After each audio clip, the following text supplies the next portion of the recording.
안녕하십니까. 경제학 우주차 2교시입니다. 이번 시간에는 그 시장 구조와 관련해 가지고 지난 시간에는 완전 경쟁 시장을 봤습니다. 이번 시간에는 두 번째로 독점 시장에 대해서 보시겠습니다. 독점은 이제 영어로 모노폴리라고 해가지고 저 공급자가 하나인 시장인데 사실은 현실적으로 많이 존재하지는 않습니다. 그 선진국 같은 경우엔 대개 정부가 나서 가지고 독점을 해체했죠. 그리고 이제 저개발국에는 아직도 독점이 많이 남아 있습니다. 그래서 그 독점 시장에 있는 기업이 어떻게 행동을 하는지 보겠습니다. 슬라이드가 좀 약간 많은 편인데 한 번에 진행하겠습니다.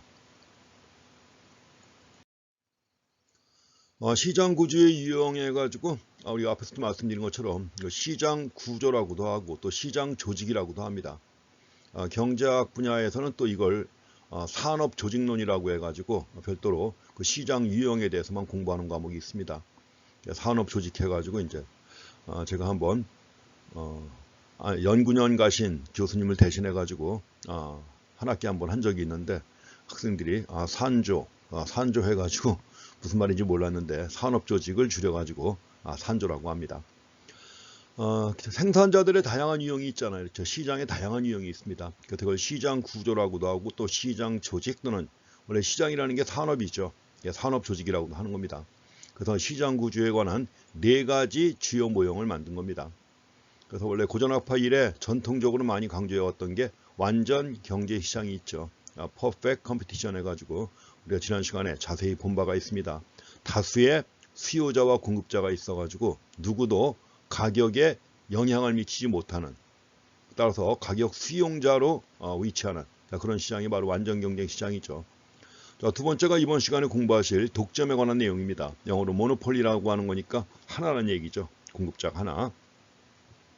또 한 가지는 이제 다음 시간에 공부하실 내용인데 과점하고 독점적 경쟁에 대한 내용입니다. 그래서 과점 시장은 공급자가 소수인 시장이고 독점적 경쟁은 경쟁 시장이니까 공급자가 아주 많아요. 경쟁 시장이니까 완전 경쟁처럼 공급자가 아주 많지만 그러나 독점의 성격을 함께 가지고 있습니다. 그러니까 독점의 성격을 함께 가지고 있는 건데 그 독점의 성격이 뭐냐? 제품을 차별화한다는 겁니다. 차별화된 제품을 만든다. 그렇기 때문에 가격에 영향을 미칠 수 있다는 거. 가격에 영향을 미칠 수 있다는 게 바로 독점 시장의 성격이에요. 그래서 독점 시장의 성격과 경쟁 시장의 성격을 함께 가지고 있는 독점적 경쟁. 그래서 모노폴리스틱 컴피티션이라고 합니다. 자, 4가지 시장 구조를 볼 것입니다. 완전 경쟁, 독점, 과점, 독점적 경쟁. 그러면 시장을 넷으로 구분했는데 이걸 넷으로 구분할 때 그 기준이 뭐냐 하는 거 좀 보겠습니다. 물론 이제 이미 우리가 공급자가 다수냐 또 수요자가 다수냐 이런 것들은 이미 봤죠. 그래서 이제 그걸 포함해 가지고 시장 구조를 갖다 구분하는 기준 보는데 원래 그 시장에 분류를 할 때는 2가지 또는 3가지 기준 거기다 이제 또 디테일하게 몇 가지 기준을 더 포함시킬 수 있습니다만 그러나 가장 일반적으로는 3가지 기준을 제시합니다. 3가지 기준 첫 번째는 뭐예요? 생산자가 하나냐 소수냐 많으냐 하는 거죠. 그렇죠?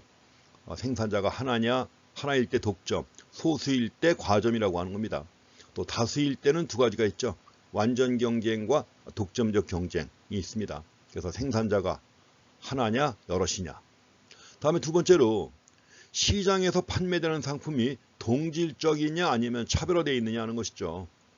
우리가 지난 시간에 봤던 완전 경쟁 시장에서는 다수의 공급자가 있지만 그 다수의 공급자가 똑같은 상품을 만들어 가지고 팔아야만 완전 경쟁 시장이 되는 거죠. 물론 이제 제품의 품질뿐만 아니라 여기서는 품질뿐만 아니라 포장이라든가 또 판매 방법 다 포함해 가지고 완전히 동질적이어야 되는 것입니다. 품질은 물론이고 포장 또 판매 방법까지 완전히 동질적일 때. 그래서 이제 완전 경쟁 시장은 동질적이고 독점의 경우는 어떤가요? 독점의 경우엔 하나의 기업이 만드는 거 아니에요. 그럼 당연히 제품은 동질적이죠. 예컨대 한국전력이 판매하는 전력은 다 똑같죠? 하나같이다. 저질 전력을 팔고 있습니다. 옛날에 비하면 이제 전력의 질도 많이 좋아졌죠. 옛날에는 형광등도 깜빡깜빡하고 이런 일이 많았습니다. 제 전력의 질이 안 좋아가지고. 근데 지금은 최고 수준입니다. 그래서 아주 정밀 화학공업이라든가 반도체 공정이나 이런 경우에는 한국전력이 공급하는 전력을 또 그대로 쓰면 안 돼요. 그걸 다시 또 정제를 해야 합니다. 정제해가지고 써야만 이제 제품에 하자가 없이 나오는 겁니다. 어쨌든 독점의 경우에도 동질적인 거 맞죠. 그 다음에 이제 과점과 독점적 경쟁. 자, 과점은 두 가지가 다 있습니다. 동질적인 과점도 있고 차별화된 과점도 있고 두 가지가 있습니다. 그 다음에 이제 독점적 경쟁 시장은 제품이 차별화되어 있다고 하는 것이 완전 경쟁과 가장 중요한 차이점이 되겠습니다. 다음에 세 번째 기준이 있는데 그 진입과 퇴출. 자, 진입은 새로운 기업이 시장에 들어가는 게 진입이에요. 뭐 이윤이 있고 장사가 잘 되면 들어가겠죠. 엔트리라고 합니다. 근데 중요한 건 진입이 자유로우냐 어려우냐 하는 거죠. 뭐 퇴출이야 되게 자유롭죠. 그만두고 나오는 거니까 대부분 다 자유로운데 뭐 꼭 자유로운 건 아닙니다. 왜냐하면 시장을 나갈 때도 여러 가지 비용이 들기 때문에 함부로 못 나가요. 그래서 중요한 건 진입입니다. 우리가 경쟁시장 같은 경우에는 진입이 쉽죠. 왜냐하면 기왕에도 공급자가 많으니까. 그렇지만 이제 독점이나 과점처럼 공급자가 하나이거나 소수일 때는 새로운 기업이 쉽게 못 들어가죠. 왜? 기존 기업이 못 들어오게 하니까. 기존 기업이야 당연히 새로운 기업이 들어오면 그만큼 이제 경쟁이 심해지는 것이고 매출액의 일부를 뺏기겠죠. 못 들어오게 막습니다. 그래서 진입이 자유로우냐 어려우냐 가지고 또 구분합니다. 그래서 이걸 기준으로 해가지고 시장을 네 가지로 구분한 겁니다. 이렇게 해서 이제 두 가지를 매칭을 해놨습니다. 제품 차별화 여부. 그래서 제품이 동질적인가 제품을 차별화하느냐 하는 거 있죠. 그 다음에 생산자가 하나냐 소수냐 다수냐 하는 것입니다. 생산자가 하나일 땐 당연히 뭐예요? 독점이죠. 다수일 때는 두 가지가 있었죠. 완전 경쟁과 독점적 경쟁이 있었습니다. 이렇게 해가지고 이제 시장을 구분합니다. 생산자도 하나이고 제품은 동질적이다 독점이에요. 그리고 생산자가 하나인데 제품을 차별화한다. 이건 없습니다. 물론 이제 제품을 차별화하는 경우인데 생산자가 하나지만 제품을 차별화할 수도 있겠죠. 왜냐하면 요새 마케팅에서는 시장을 세분화한 다음에 그 세분화된 시장마다 제품을 다르게 공급하는 거니까 마케팅 전략에서는 있을 수 있지만 그러나 경제학의 산업 조직론에서는 이런 게 없습니다. 그리고 굳이 뭐 이미 이윤을 많이 얻고 있는데 독점 기업이 이윤을 많이 얻고 있는데 제품을 차별화할 이유가 있나요? 없죠. 그래서 이런 것들은 이제 논리상 해당 없다. 이런 것들은 없다. 다음에 소수일 때, 소수일 때는 과점인데 과점은 두 가지가 다 있어요. 동질적인 과점도 있고 제품을 차별화하는 과점도 있습니다. 나중에 우리가 과점 시장할 때 보겠습니다만 그래서 과점의 경우엔 동질적인 과점과 제품을 차별화하는 제품 차별 과점 두 가지가 있습니다. 가장 중요한 게 이거죠. 생산자가 다수인데 동질적인 제품을 갖다 만든다고 하면 뭐죠? 완전 경쟁입니다. 반면에 공급자가 다수인데 제품을 차별화한다고 하면 이게 뭐예요? 독점적 경쟁이에요. 그 제품을 차별화한다고 하는 게 바로 독점 시장의 성격이죠. 제품을 차별화하기 때문에 중요한 건 가격에 영향을 미친다는 거 이게 중요한 겁니다. 가지고 시장 구조 이용을 네 가지로 구분할 수 있습니다. 가장 중요한 기준이 결국 생산자 수하고 그 다음에 제품을 차별화하느냐 이거 여부죠. 왜냐하면 그 진입이라고 하는 것은 이와 관련되어 있는 거예요. 만약에 당연히 생산자가 많으면 진입도 쉬운 거고 생산자가 소수이거나 하나라면 진입이 어려운 것이고 그러니까 진입의 자유 정도는 생산자 수하고 관련되는 것이다 이렇게 보시면 되겠습니다. 그래서 결국 두 가지가 중요한 거죠. 생산자 수하고 제품을 차별화하느냐 여부 이게 중요한 것입니다. 그럼 이제 독점에 대해서 보겠습니다. 독점 기업을 이제 모노폴리스트라고 합니다. 모노폴리, 독점은 모노폴리라고 하고 그 다음에 이제 독점 기업은 모노폴리스트라고 합니다. 독점이에요. 글자 그대로 하나의 기업이 시장 전부를 갖다 공급하는 겁니다. 그래서 독점의 경우에는 비슷한 대체제도 없어요. 대체제가 없다. 이런 재화를 단독으로 공급하는 이런 기업입니다. 그러니까 만약에 비슷한 대체제가 있다면 독점이에요? 아니 독점이라고 볼 수 없는 겁니다. 그런데 한국전력은 독점이죠. 전력을 혼자 판매하니까. 그 대체제가 있습니까? 전력의 대체제? 전력의 대체제 그러니까 어떤 분들은 뭐 촛불 갖고 이제 밤을 밝힐 수는 있겠지만 촛불 켜놓고 TV는 볼 수 있어요? 없어요? 없죠. 대체제가 없는 겁니다. 그래서 이런 것들이 돼야만 독점이다. 그렇지만 예컨대 철도청이 있다. 철도공사가 있다. 철도공사 독점입니까? 아니죠. 대치제가 많잖아요. 철도는 서울, 부산까지 KTX라고 타고 간다. 대치제가 많이 있습니다. 뭐가 있어요? 비행기도 있죠. 또 고속버스가 있잖아요. 또 인천항에서 배 타고 부산까지 갈 수도 있겠죠. 대치제가 많아요. 그러면 뭐 독점이라고 볼 수 없는 겁니다. 철도는 그래서 독점으로 볼 수 없는 거예요. 그렇지만 전력은 대치제가 없는 거죠. 독점이라고 볼 수 있는 겁니다. 자, 그래서 독점이 되기 위해서는 비슷한 대치제가 없는 재화 이런 것들을 단독으로 공급하는 기업이 독점 기업입니다. 그리고 독점 기업에 의해서 지배되는 산업을 그냥 간단하게 독점이라고 하는 것입니다. 모노폴리. 그럼 이제 독점 기업의 행동 보겠습니다. 독점의 경우에도 독점 기업이 직면하는 수요 곡선이 있어요. 수요 곡선이 있고 또 독점 기업에 일단 공곡선이 있죠. 근데 여기서 이제 독점 기업이 직면하는 수요 곡선하고 단 하는 건데 일단 기본적으로 수요 곡선하고 공곡선이 있습니다. 그럼 독점 기업은 어떻게 할 것이냐? 이게 이제 바로 경쟁 시장이죠. 지금은 원래 우리가 앞에서 봤던 수요 공급 모형이 있죠. 수요 공급 모형은 기본적으로 뭐예요? 완전 경쟁 시장을 전제로 해가지고 수요 공급 모형을 본 겁니다. 그래서 여기서 지금은 우하향하는 수요 곡선이 있고 우상향하는 공급 곡선이 있습니다. 우상향하는 공곡선이 뭐였죠? 지난 시간에 공부했죠. 우상향하는 공곡선, 물론 경쟁 시장입니다. 경쟁 시장에서 우상향하는 공곡선이 뭐였죠? 셧다운점, 셧다운 포인트보다 위에 있는 한계 비용 곡선이었죠. 조업 중단점보다 위에 있는 한계 비용 곡선이 바로 경쟁 시장의 공곡선이었던 겁니다. 그래서 지금 만약에 경쟁 시장이라면 가격은 얼마예요? 균형점에서 PC가 되겠죠. 또 균형 생산량은 얼마입니까? 거래량은 QC죠. 근데 만약에 독점기라면 어떻게 할 것이냐? 독점은 생산량을 줄입니다. 독점은 생산량을 줄이고 생산량을 줄이고 따라서 가격을 높게 받으려고 하는 거예요. 가격을 높게 유지하려면 당연히 생산량은 줄여야 되는 것이죠. 독점 기업의 행동은 그렇습니다.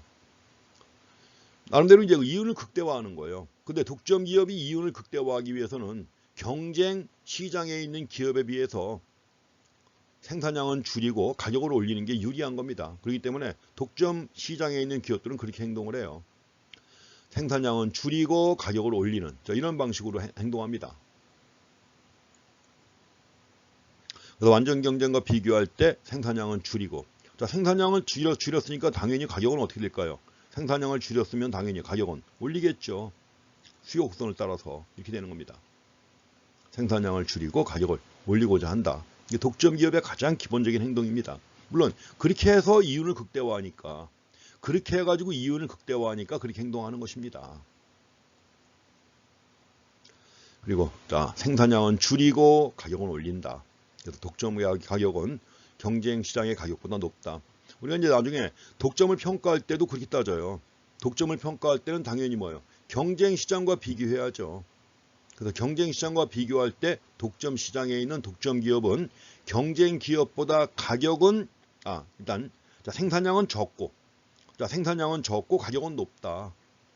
생산량은 적으면서 가격은 높기 때문에 따라서 뭐예요? 자원의 비효율적 배분을 야기하게 되는 것입니다. 독점 기업의 가장 기본적인 행동이 이렇다는 걸 확인하시고요. 그 독점 기업의 이러한 행동, 가격을 올리고 생산량을 줄이고 가격을 올릴 수 있는데 이게 어디서 나오는 거냐? 이게 시장 지배력이라고 하는 것이죠. 독점 기업이 산출량을 감소시키고 가격을 올릴 수 있는 능력이에요. 산출량을 줄이면서 가격을 올릴 수 있는 능력, 이걸 흔히 마켓 파워라고 해가지고 시장 지배력이라고 하는 것입니다. 그래서 이러한 시장 지배력을 바탕으로 독점 기업은 이윤을 증가시킬 수 있다는 거죠. 그런데 우리가 경쟁 시장에 있는 기업의 경우에는 단기에는 이윤을 얻을 수가 있죠. 그렇지만 장기에는 이윤이 어떻게 돼요? 사라져 버리죠. 장기에는 초과 이윤이 없습니다. 그 이유가 뭐였죠? 만약에 단기에 이윤이 있다. 장기에는 새로운 기업이 자꾸 들어와요. 새로운 기업이 자꾸 들어와가지고 시장 공급이 증가해서 가격이 자꾸 하락하니까 초과 이윤이 없어지는 거죠. 근데 독점의 경우에는 가능합니까? 새로운 기업이 들어올 수 있어요? 그것도 안 되죠. 그러니까 결국 독점 기업은 장기에도 높은 이윤을 지속적으로 얻을 수 있는 것입니다. 독점 기업의 이러한 행동의 기초가 되는 게 마켓 파워, 시장 지배력이라고 하는 거죠. 그럼 이제 독점의 존재 이유인데, 그럼 독점은 어떻게 이러한 이윤을 계속 유지하느냐? 또 이러한 이윤을 계속 유지하고, 자, 새로운 기업이 못 들어오게 해야 될 거 아니에요, 그렇죠? 새로운 기업이 못 들어오게, do not enter, 못 들어오게. 자, 새로운 기업이 들어오지 못하게 막는 거 있죠. 이걸 다 합쳐가지고 진입 장벽이라고 그래요. 근데 그런 경우도 있겠죠. 진짜 뛰어난 기술력. 자, 뛰어난 기술력을 가지고 있기 때문에 그 제품은 그 기업만이 생산할 수 있다. 다른 기업이 들어올 수 있어요? 없어요? 없죠. 그 기술을 가지고 있지 못한 기업은 아무도 못 들어옵니다. 그리고 뛰어난 기술력. 이것도 바로 뭐예요? 진입장벽입니다. 뛰어난 기술력이라고 하는 게 진입장벽. 그래서 어쨌든 간에 그 새로운 기업을 들어오지 못하게 막는 모든 것들을 갖다 우리는 진입장벽이라고 그래요. barriers to entry. 그래서 진입장벽이 바로 독점을 존재하게 만들고 계속 유지시키는 이러한 것이 바로 진입장벽입니다. 그래서 만약에 진입장벽이 없다면 독점 이윤이 장기간 지속될 수 없겠죠. 진입장벽이 있으니까 지속되는 것입니다. 물론 진입장벽에는 그런 것도 있습니다. 정부가 허가를 내줘야 돼요. 정부의 허가를 받지 못하면 못 들어옵니다. 근데 정부가 하나의 기업에만 허가를 내주는 거예요. 그럼 다른 기업이 들어와요? 못 들어와요? 못 들어오죠. 그러니까 정부의 인가 또는 허가도 뭐예요? 진입장벽에 들어가는 거예요. 그래서 진입장벽, 이것이 바로 독점이 존재하고 유지되는 이유입니다. 그럼 이런 그 진입장벽의 역할하는 게 무엇이냐 하는 거죠. 결국 독점이 계속 유지가 되고 지속되려면 진입장벽이 중요한 건데, 진입장벽이 있기 때문에 독점으로 계속 존재하는 겁니다. 만약에 진입장벽이 약해지거나 없게 되면 새로운 기업이 자꾸 들어와가지고 독점은 없어지는 거죠. 그래서 진입장벽으로 인해 가지고 독점이 존재하는 것이다. 그래서 이 진입장벽 때문에 단기 및 장기도 마찬가지예요. 뭐 장기라고 해서 새로운 기업이 들어오면 못 들어오면 똑같은 거죠. 독점 기업은 이윤을 계속 창출하고 유지할 수 있는 겁니다. 그러면 이러한 그 진입장벽의 역할을 갖다 하는 것이 뭐냐? 여기 지금 5가지를 제시해 놨습니다. 이게 바로 독점이 발생되는 이유예요. 독점이 왜 생기느냐? 왜 생기느냐고 했을 때 이런 것들이 그 이유입니다. 첫 번째는 희소한 자원이나 생산 요소의 통제가 이루어지는 경우죠. 생산하려면 생산 요소가 있어야 되는데 그 생산 요소를 갖다 혼자 가지고 있단 말이에요. 혼자 가지고 있다고 하면 당연히 그 기업은 독점이 되는 거죠. 희소한 자원도 그렇고. 다음에 두 번째는 규모에 대한 수익이 증가하는 경우입니다. 우리가 규모에 대한 수익이 증가하면 어떻게 되죠? 장기 평균 비용이 계속 하락하는 거죠. LAC가 잘 써질지 모르겠습니다. 지금 볼이 너무 민감해가지고 다행히 2글자 썼습니다. LAC가 계속 하락하는 거예요. 앞 시간에서 봤었죠. 생산과 비용에서 장기 평균 비용이 계속 하락할 때 규모에 대한 수익 증가 또는 뭐요? 규모의 경제가 있다고 하는 거죠. 규모의 경제. 그러다 이제 장기 평균 비용의 최저점에서는 규모에 대한 수익이 불변이고 장기 평균 비용이 상승할 때는 규모에 대한 수익 감소 또는 규모의 불경제라고 하는 것입니다. 그래서 규모에 대한 수익이 증가해가지고 규모의 경제가 있어가지고 장기 평균 비용이 계속 하락한다. 그러면 현재 있는 기업이 아주 낮은 비용으로 생산하고 있는 거예요. 그럼 새로운 기업이 그 낮은 비용을 실현시킬 수 있나요? 만약에 새로운 기업이 들어오고자 할 때 그 낮은 비용을 실현시킬 수 없다면 못 들어오죠.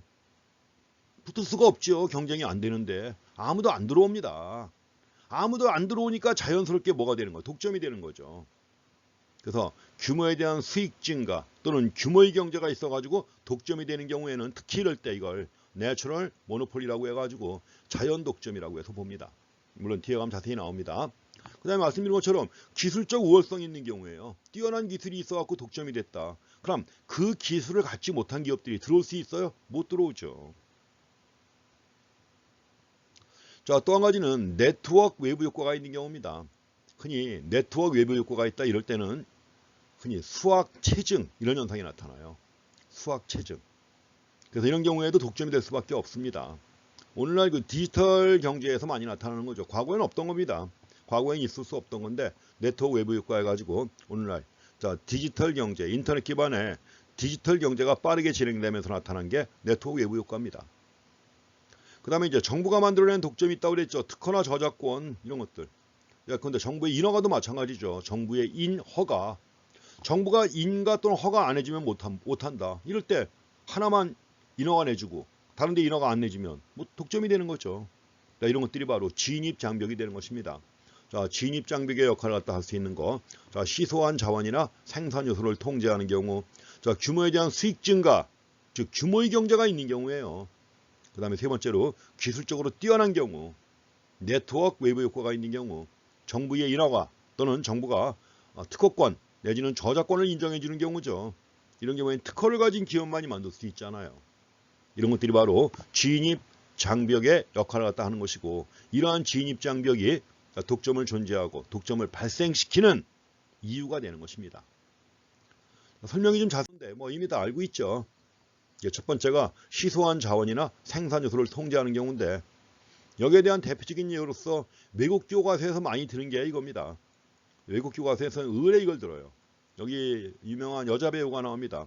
유명한 여자 배우가 누구냐면 마릴린 몬로라고 하는 1960년 초반대에 아주 최고의 인기를 누렸던 그런 사람입니다. 마릴린 몬로. 그 당시 한국도 왔었어요. 50년대. 6.25 전쟁 중에 미군 위문 공연으로 한국도 방문한 적이 있습니다. 그 당시 최고의 이제 인기 스타였는데, 약간 이제 이거는 그 마릴린 몬로가 아니라 그 마릴린 몬로 그대로 흉내내는 겁니다. 뭐 지금도 그런 거 흉내내는 거 많이 있잖아요. 유명한 가수나 배우 흉내내기. 미국 같은 경우에 근데 뭐 엘비스 프레슬리 흉내내기. 축제할 때마다 의뢰 나옵니다. 근데 엘비스 프레슬리는 아시나요? 너무 꼰대 질문 같은데 아닌가? 그래도 워낙 락의 황제 뭐 이랬던 사람이니까 아마 좀 알긴 알 겁니다. 그 드비어스라고 하는 세계에서 제일 유명한 다이아몬드 회사가 있어요. 제일 규모가 큰 다이아몬드 회사고 세계 다이아몬드 가격을 좌지우지하는 회사가 드비어스입니다. 그래가지고 전 세계 다이아몬드 광산, 대규모 다이아몬드 광산은 다 드비어스 거예요. 그 사우스 아프리카가 기반입니다. 남아프리카. 그러니까 남아프리카가 기반이고 전 세계 대규모 다이아몬드 광산을 혼자 다 가지고 있어요. 그러니까 당연히 다이아몬드 생산에서는 뭐예요? 광산을 혼자 가지고 있으니까 독점 기업이 될 수밖에 없죠. 물론 이제 우리가 엄밀하게는 현실적으로 독점이라고 해서 딱 하나만 있는 거냐? 그렇지 않은 경우가 많아요. 다이아몬드 회사 같은 경우에도 짜잘한 회사들이 꽤 있습니다. 지역마다, 나라마다 이제 또 다이아몬드 광산이 크지 않은 게 있으니까는 뭐예요? 다이아몬드 회사가 있죠. 그렇지만 전 세계 다이아몬드 가격을 좌지우지하는 건 드비어스입니다. 나머지 짜잘한 기업들이 있다고 하더라도 뭐예요? 드비어스가 정한 가격 이런 걸 따라가야 되는 거예요. 그것도 독점입니다. 그래서 법에서도 마찬가지로 지금 독점이라고 해서 꼭 하나의 기업만 있어야 되는 것이 아니라 한 기업이 시장을 대부분 지배하면 그걸 법적으로 독점으로 보는 겁니다. 물론 여기서는 하나만이 있다고 가정을 했지만 그 시장 지배력만 있으면 그 독점이 되는 거예요. 그래서 드비어스가 바로 그 다이아몬드 광산을 혼자 소유하고 있기 때문에 다이아몬드 생산에서는 거의 독점 기업처럼 행세를 하는 것입니다. 그래서 첫 번째, 시소한 자원이나 생산 요소를 통제할 때 독점이 되고 독점이 계속 유지가 될 수 있다. 다음에 두 번째는 규모에 대한 수익이 증가하는 경우입니다. 이게 뭐라 그랬죠? 규모의 경제라고 그랬죠. 그리고 말씀드린 것처럼 규모의 경제가 있는 경우에 뭐가 하락한다? 장기 평균 비용이 계속 하락합니다. 그럼 새로운 기업이 들어와서 그 비용에 맞춰갖고 생산할 수 있어요? 없어요? 잽이 안 되죠. 잽이 안 되니까 못 들어옵니다. 자연스럽게 독점이 되는 거예요. 자, 규모에 대한 수익 증가. 그래서 다 하나의 기업에게 막대한 비용상의 이득을 주는 경우 있죠. 이럴 때 의뢰 독점이 될 수밖에 없는 거예요. 왜 독점이 될 수밖에 없다? 다른 기업이 못 들어옵니다. 경쟁 상대가 안 되니까. 아예 안 들어와요. 잽이 안 되는데 어떻게 들어와요? 자연스럽게 독점이 된다. 그래서 내셔널 모노폴리 해가지고 자연 독점이라고 하는 겁니다. 대부분 다 사회 간접 자본 관련된 그 대규모 사업에서 발생하는 거예요. 규모가 클 때 발생하는 겁니다. 규모의 경제 해가지고, 그러니까 규모라는 말 쓰는 거죠. 스케일. 규모가 매우 커져서 발생하는 그런 현상이다. 여기 지금 후버댐이 나왔는데 후버댐도 일종의 처음엔 자연 독점이었어요. 이게 미국도 전력이라는 게 처음엔 독점이었죠. 그래서 대부분의 경우 이제 뭐 지금은 많이 해체가 됐지만 수도는 물론이고 가스라든가 전력이라든가 통신 이런 데서 뭐 독점이 나타나고 있죠. 지금 한국 같은 경우에 상수도, 하수도 독점이죠. 왜냐면 자치단체가 관리하는 겁니다. 상수도가 각각의 자치단체마다 수도사업부가 있어요. 그 수도사업부가 경영하는 겁니다. 가지고 우리가 뭐 공무원 뽑을 때도 지방직 공무원의 경우에도 경영 분야가 있단 말이에요. 경영 분야. 경영 분야 왜 뽑느냐? 이런데 수도사업부나 이런 데서 근무할 공무원을 뽑는 거예요. 수도, 가스, 전력, 통신 이런 경우. 물론 저개발국은 후진국 같은 경우에는 아직도 다 독점이에요. 이런 것들이. 그렇지만 이제 선진국 같은 경우에는 독점이 해체가 된 겁니다. 한국은 지금 수도 같은 경우에는 자치단체가 독점하고 있지만 나머지 뭐 가스라든가 전력, 통신 이런 것들은 이미 독점 상태에서 벗어났죠. 정부가 독점을 해체시킨 거예요. 독점에서 벗어난 겁니다. 자, 이런 경우가 다 자연 독점에 해당하는 그런 케이스입니다. 그래서 규모에 대한 수익이 증가하는 경우에는 생산비가 크게 하락한다는 얘기에 장기 평균 비용이 LAC, ATC라고 했는데 평균 비용 아니에요. 근데 여기 이제 장기 평균 비용이다 하는 거죠. 장기. 규모에 대한 수익 개념은 장기 상황이에요. 왜냐하면 노동과 자본을 같은 비율로 함께 증가시킨다. 이런 거예요. 자본도 변화시키는 겁니다. 자본 투입량까지 변화시키기 때문에 을의 규모에 대한 수익은 장기에 성립되는 개념이에요. 그래서 이제 LA 롱런이라고 하는 말 안 썼지만 결국 평균 비용이 하락하는 거예요. 자, 생산량이 증가하면 증가할수록 평균 비용이 하락한다. 가지고 결국 요 점에서 이제 수요가 있죠. 수요가 있는 이 점에서 균형을 이룬다. 근데 만약에 이때 생각해 보세요. 새로운 기업이 하나 또 들어와 가지고 시장을 나눈다. 새로운 기업이 하나 들어와 가지고 시장을 나눈다면 어떻게 될까요? 이렇게 되는 거예요. 시장을 나눈다면 반씩 나눈다. 이렇게 되는 거고. 아이고, 구부러졌습니다. 이거 직선입니다. 이렇게 됐죠. 가격은 이렇게 올라가야 돼요. 그러니까 소비자들 입장에서 볼 때도 새로운 기업이 들어오는 바람에 훨씬 높은 가격으로 제품을 구매해야 되는 거죠. 그래서 나라마다 차이는 있지만 대부분의 경우 자연 독점으로 인한 경우 있죠. 자연 독점의 경우엔 독점을 인정해 주는 게 보통입니다. 물론 이제 그러면서 딴짓하지 못하게 정부가 규제를 가하죠. 그래서 규모에 대한 수익 증가, 규모의 경제 경우 이렇게 해서 좀 살펴보시면 됩니다. 그래서 원래 자연 독점 기업의 손익분기 가격은 요만큼이에요. ATC 곡선하고 수요 곡선하고 교차하는 이 부분이죠. 가지고 이때 자연 독점 기업에 관련된 산출량 범위는 여기까지. 균형점이 여기까지입니다.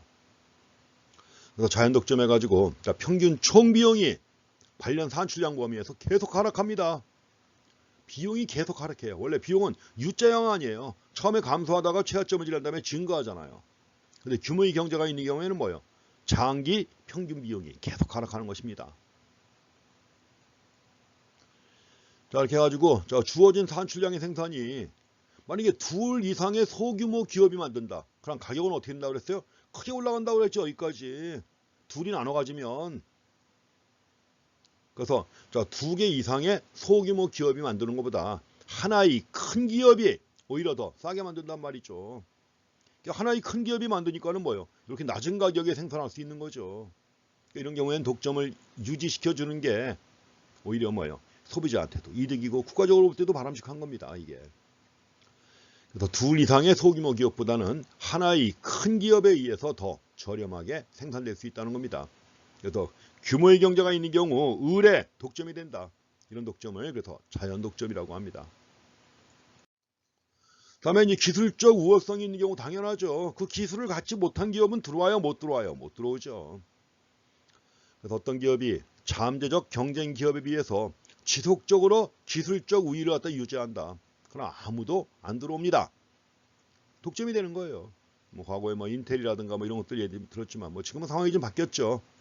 그렇지만 이런 경우도 기술적 우월성이 있기 때문에 독점이 되는 경우라고 볼 수가 있습니다.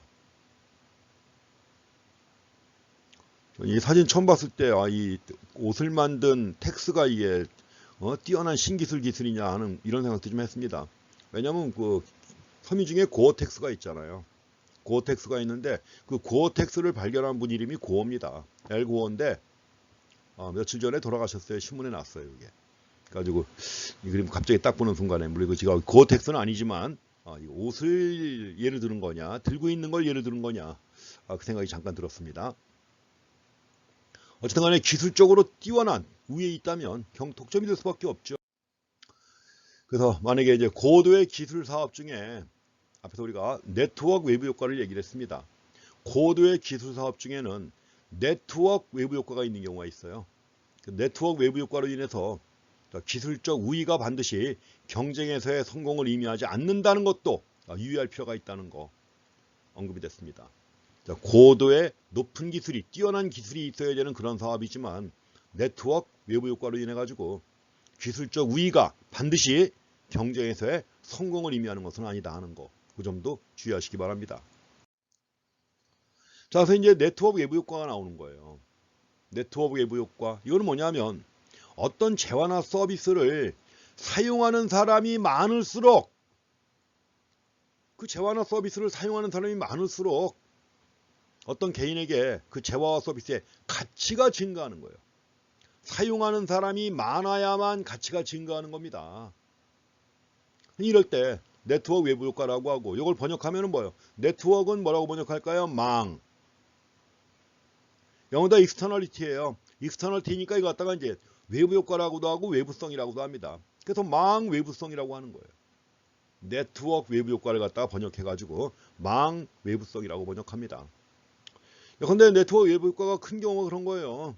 여러 가지 운송 부문도 그렇습니다. 요새는 운송 부문 첨단 기술이 도입됐잖아요. 그 첨단 기술이 도입돼가지고 네트워크 외부 효과가 있습니다. 한 나라 경제에서 볼 때 기술이라든가 통신 부문 같은 경우도 그렇고 네트워크 외부 효과가 매우 큰 분야입니다. 자, 컴퓨터 운영체제도 그렇잖아요. 운영체계 같은 경우에도 윈도우 같은 경우 사용자가 워낙 많으니까 그만큼 싸게 사는 겁니다. 자, 페이스북 같은 경우에도 싸는 사람이, 이걸 이용자가 워낙 많으니까, 이용자가 많으니까 가치가 거기에 비례해서 증가해요. 제곱의 비례예요. 제곱에. 우리가 유명한 메트칼프의 법칙이라고 하는 게 있습니다. 메트칼프의 법칙 해가지고 어떤 네트워크의 가치는 뭐 포털이라든가 이런 것들, 포털이라든가 이런 네트워크나 또는 시스템의 가치는 가입자 수의 제곱에 비례한다는 겁니다. 가입자 수의 제곱에 비례한다. 지금 한국 같은 경우 지금 포털이 어떻게 되어 있나요? 다 네이버 아니면 다음이죠. 거의 다. 근데 네이버 아니면 다음인데 예전에 꽤 많았어요. 뭐 라이코스도 있고 뭐 M8도 있고 파란닷컴도 있고 뭐 다 있었어요. 근데 그게 지금 다 어디 간 거예요? 다 흡사합병 됐잖아요. 기존의 대규모 다음이나 네이버에 다 흡사합병 돼가지고 사라진 겁니다. 라이코스, 파란닷컴, M8닷컴, 천리안도 있고 뭐 여기다 다 있었잖아요. 근데 이렇게 통합된 거예요. 근데 그걸 그럼 인수합병했단 말이에요. 이 라이코스는 가입자가 예컨대 100만 명이었습니다. 가입자가 100만 명이었는데 그걸 인수하면서 예컨대 100억을 주었다. 근데 파란닷컴은 가입자가 수가 200만 명이었어요. 200만 명이었는데 파란닷컴을 갖다 인수할 때는 200억 원이 아니라 뭐요? 400억 원에 인수한 겁니다. 어떻게 많이 이상하죠, 그렇죠? 가입자가 100만 명짜리를 인수할 때는 100억에 인수했는데 가입자가 200만 명짜리 인수할 때는 400억 원에 인수했단 말이에요. 이게 바로 메칼프의 법칙이 적용된 겁니다. 가입자 수의 제곱에 비례한다는 거. 이게 바로 왜 그러냐? 네트워크 외부 효과가 그만큼 이제 가치가 크게 증가하는 겁니다. 가입자가 많을수록 가치는 기하급수적으로 증가하는 거예요. 이걸 네트워크 외부 효과라고 하고 우리말로 망 외부성이라고 합니다. 자, 이런 경우에도 당연히 독점을 가져오는 중요한 이유가 되죠. 이게 네트워크 외부 효과도. 그래서 그만큼 이제 뭐 공룡이라는 말이 나오잖아요. IT 공룡. 그 네트워크 외부 효과 때문에 공룡이 된 거예요. 나머지는 다 잘한 거고. 그래서 네트워크 외부 효과도 독점을 가져오는 이유가 됩니다. 그다음에 정부가 만들어낸 장벽이 있다고 했는데 대표적인 게 뭐 특허권이나 저작권이 있지만 특허권. 자, 특허권이 있는 경우에는 특허가 있는 사람만이 생산할 수 있잖아요. 그렇죠? 또 한 가지가 이제 저작권이 있다. 이것도 다 그렇습니다. 그렇지만 이거 말고도 이제 직접적으로 뭐예요? 특허권이나 저작권처럼 지적재산권을 인정해 주는 거 말고 또 한 가지 중요한 게 뭐예요? 인허가. 정부의 인허가. 정부의 인가나 허가를 받아야만 생산할 수 있다. 이럴 때도 당연히 독점이 되는 거 아니에요. 이것도 역시 정부가 만든 것이고요. 그래서 이런 경우에 별도로 또 법률적 독점이라는 말도 과거에 썼습니다. 뭐 최근에 교과서에는 안 나와요, 거의. 국내 교과서에도 법률적 독점이라는 표현이 거의 안 나오는데 과거에는 많이 썼던 용어입니다. 정부의 규제 때문에 인허가라든가 지적재산권 인정 이런 것들 때문에 독점이 되는 경우에 흔히 법률적 독점이라고 해가지고 또 자연 독점과 대비하기도 하고 뭐 그랬던 겁니다. 근데 지금은 뭐 거의 쓰는 용어는 아닙니다. 참고로 보시고요. 혹시라도 다른 책 보시다가 그런 용어가 나오면 지금은 안 쓰는 용어지만 이런 내용이구나 하는 것만 확인하시면 되겠습니다. 자, 이제 독점이 어떨 때 발생하는가 봤습니다. 그럼 이제 독점 기업이 이윤을 극대화하고자 할 때 가격과 생산량은 어떻게 정할 것인가 하는 거죠. 자, 기업은 가격도 정하고 생산량도 정해야 돼요. 물론 우리가 지난 시간에 봤던 완전 경쟁 시장은 생산량만 정하는 거죠. 가격은 정할 수 없습니다. 가격은 왜 정할 수 없죠? 가격 수용자 아니에요. 워낙 다수의 수요자와 공급자가 있고 다수의 수요자와 공급자가 동질의 상품을 거래하잖아요. 그렇기 때문에 뭐예요? 누구도 가격에는 영향을 미치지 못한다. 누구도 가격에 영향을 미치지 못한다 그러면 뭐예요? 가격 수용자죠. 그러니까 완전 경쟁 시장에 있는 기업들은 가격은 시장에서 정해지는 가격을 그대로 수용하면서 그 가격 하에서 이윤을 극대화할 수 있는 생산량만 결정했습니다. 근데 독점의 경우에는 어때요? 독점의 경우에는 가격도 마음대로 정할 수가 있습니다. 앞에서 우리가 수요 곡선, 공급 부선 그려가지고 이미 말씀드렸죠. 그래서 경쟁 시장과 비교한다면 생산량은 적고 가격은 높다고 그랬죠. 가격도 마음대로 정할 수가 있습니다. 지금 그걸 대비해 보는 것입니다. 경쟁 기업은 가격은 정할 수 없다. 프라이스 테이커입니다. 가격 수용자, 프라이스 테이커. 그래서 이제 경쟁 시장에 있는 개별 기업이 직면하는 수요 곡선, 개별 기업이 직면하는 수요 곡선은 어땠죠? 수평이었죠. 이게 바로 개별 기업이 직면하는 수요 곡선이고 동시에 MR 곡선이고 한계 수입, 동시에 뭐예요? AR 곡선. 똑같은 겁니다. 그래서 완전 경쟁 시장의 경우에는 수요 곡선이 곧 한계 수입 곡선이고 곧 AR 곡선이고 일치하는 거예요. 가격 수용자이기 때문에. 근데 독점의 경우에는 가격도 마음대로 정할 수가 있습니다. 가격을 정할 수 있다. 독점 기업의 수요 곡선이라고 나오는데 이거는 독점 기업이 정확하게 이것도 독점 기업이 직면하는 수요 곡선이에요. 왜 그럴까요?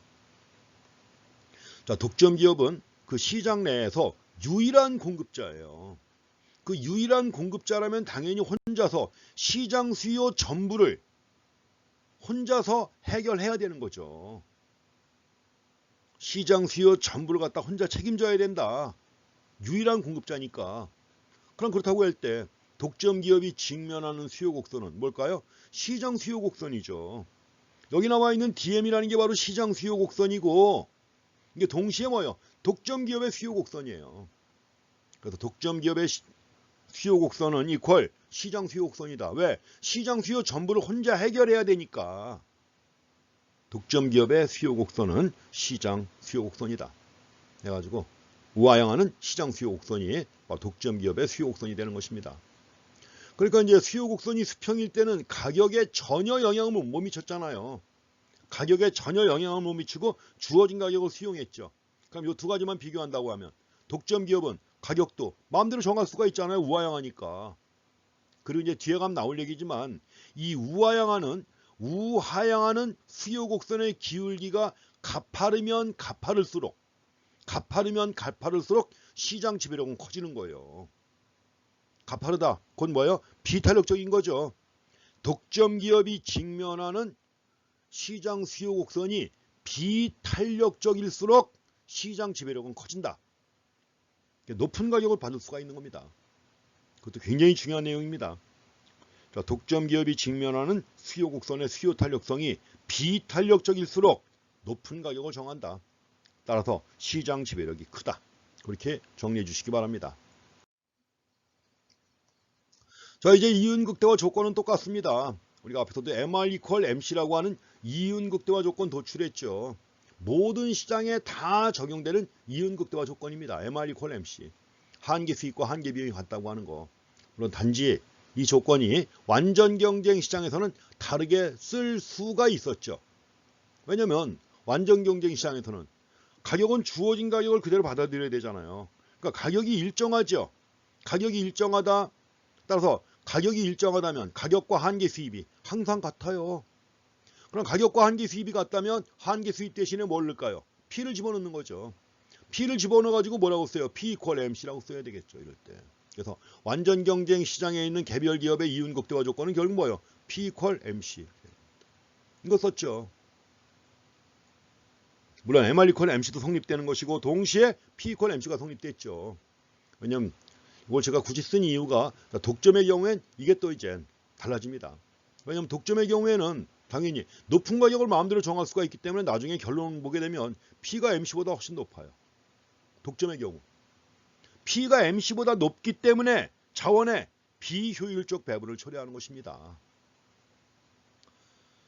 그래서 이윤극대화 조건 MR 이퀄 MC입니다. 한계 수입이 뭐였어요? 총 수입의 증가분이죠. 한계 수입은 한 개를 더 판매할 때 그때 증가되는 총 수입의 증가분이에요. 그래서 우리가 MR이라고 할 때는 델타 TR 나누기 델타 Q 해가지고 한 개를 더 생산해서 판매할 때 그때 증가되는 총 수입의 증가분입니다. MR 이퀄 MC 곡선 잘 그려보세요. 그럼 이제 MR 곡선을 갖다가 우리가 그림을 갖다 그려봐야 되는데 원래 MR 곡선은 수요 곡선의 아랫부분에 위치합니다. 요거는 MR이라고 하는 게 한계 수입. 총 수입 함수에서 나오는 거 아니에요. 그러니까 총 수입 함수를 갖다가 생산량으로 미분하면 MR이 나오는 거예요.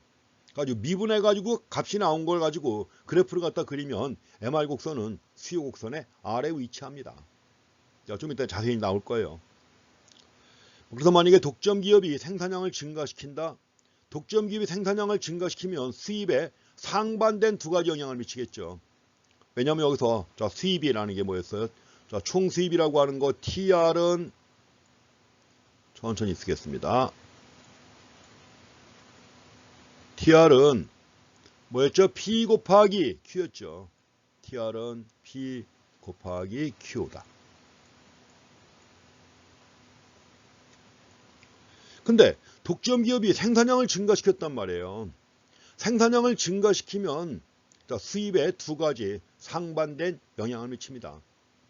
생산량을 증가시키면 Q가 어떻게 된 거예요? 증가한 거죠. Q가 증가하면 총 수입 어떻게 됩니까? 증가하죠. 근데 생산량이 증가하면 가격은 어떻게 돼요? 낮아져야죠. 생산량을 증가시켰는데 그 증가시킨 생산량을 판매하려면 가격은 내려야 된다는 거죠. 두 가지가 반대로 작용합니다. 반대로. 그러니까 어느 게 더 큰지 이걸 따져봐야 되는 거예요. 또. 그래서 독점 기업이 생산량을 증가시키면 수입에 두 가지 상반된 영향을 미친다. 한 가지는 총 수입이 PQ입니다. 한 가지는 Q에 미치는 효과, 한 가지는 뭐예요? P에 미치는 효과죠. Q에 미치는 효과, Q가 퀀티티예요. 수량 효과해 가지고 퀀티티 이펙트라고 합니다. 한 단위가 더 생산돼 가지고 팔렸잖아요. 그러면 이제 그 판매되는 가격만큼 총 수입은 증가하는 것이죠. 가격 효과입니다. 마지막 한 단위를 팔기 위해서는 뭐예요? 판매될 모든 수량에 대해서 가격을 어떻게 해야 돼요? 잃어야 되는 거죠. 가격을 내려야 되는 거죠. 이것 때문에 총 수입은 감소합니다. 두 가지가 함께 작용하는 거예요. 수량 효과는 독점 기업이 생산을 증가시켰을 때 생산을 증가시킨 겁니다. 생산을 증가시켰을 때 수량 효과는 총 수입을 증가시키는 효과, 가격 효과는 총 수입을 감소시키는 효과인데 둘이 동시에 나타나잖아요. 이럴 때 어떻게 할 것이냐.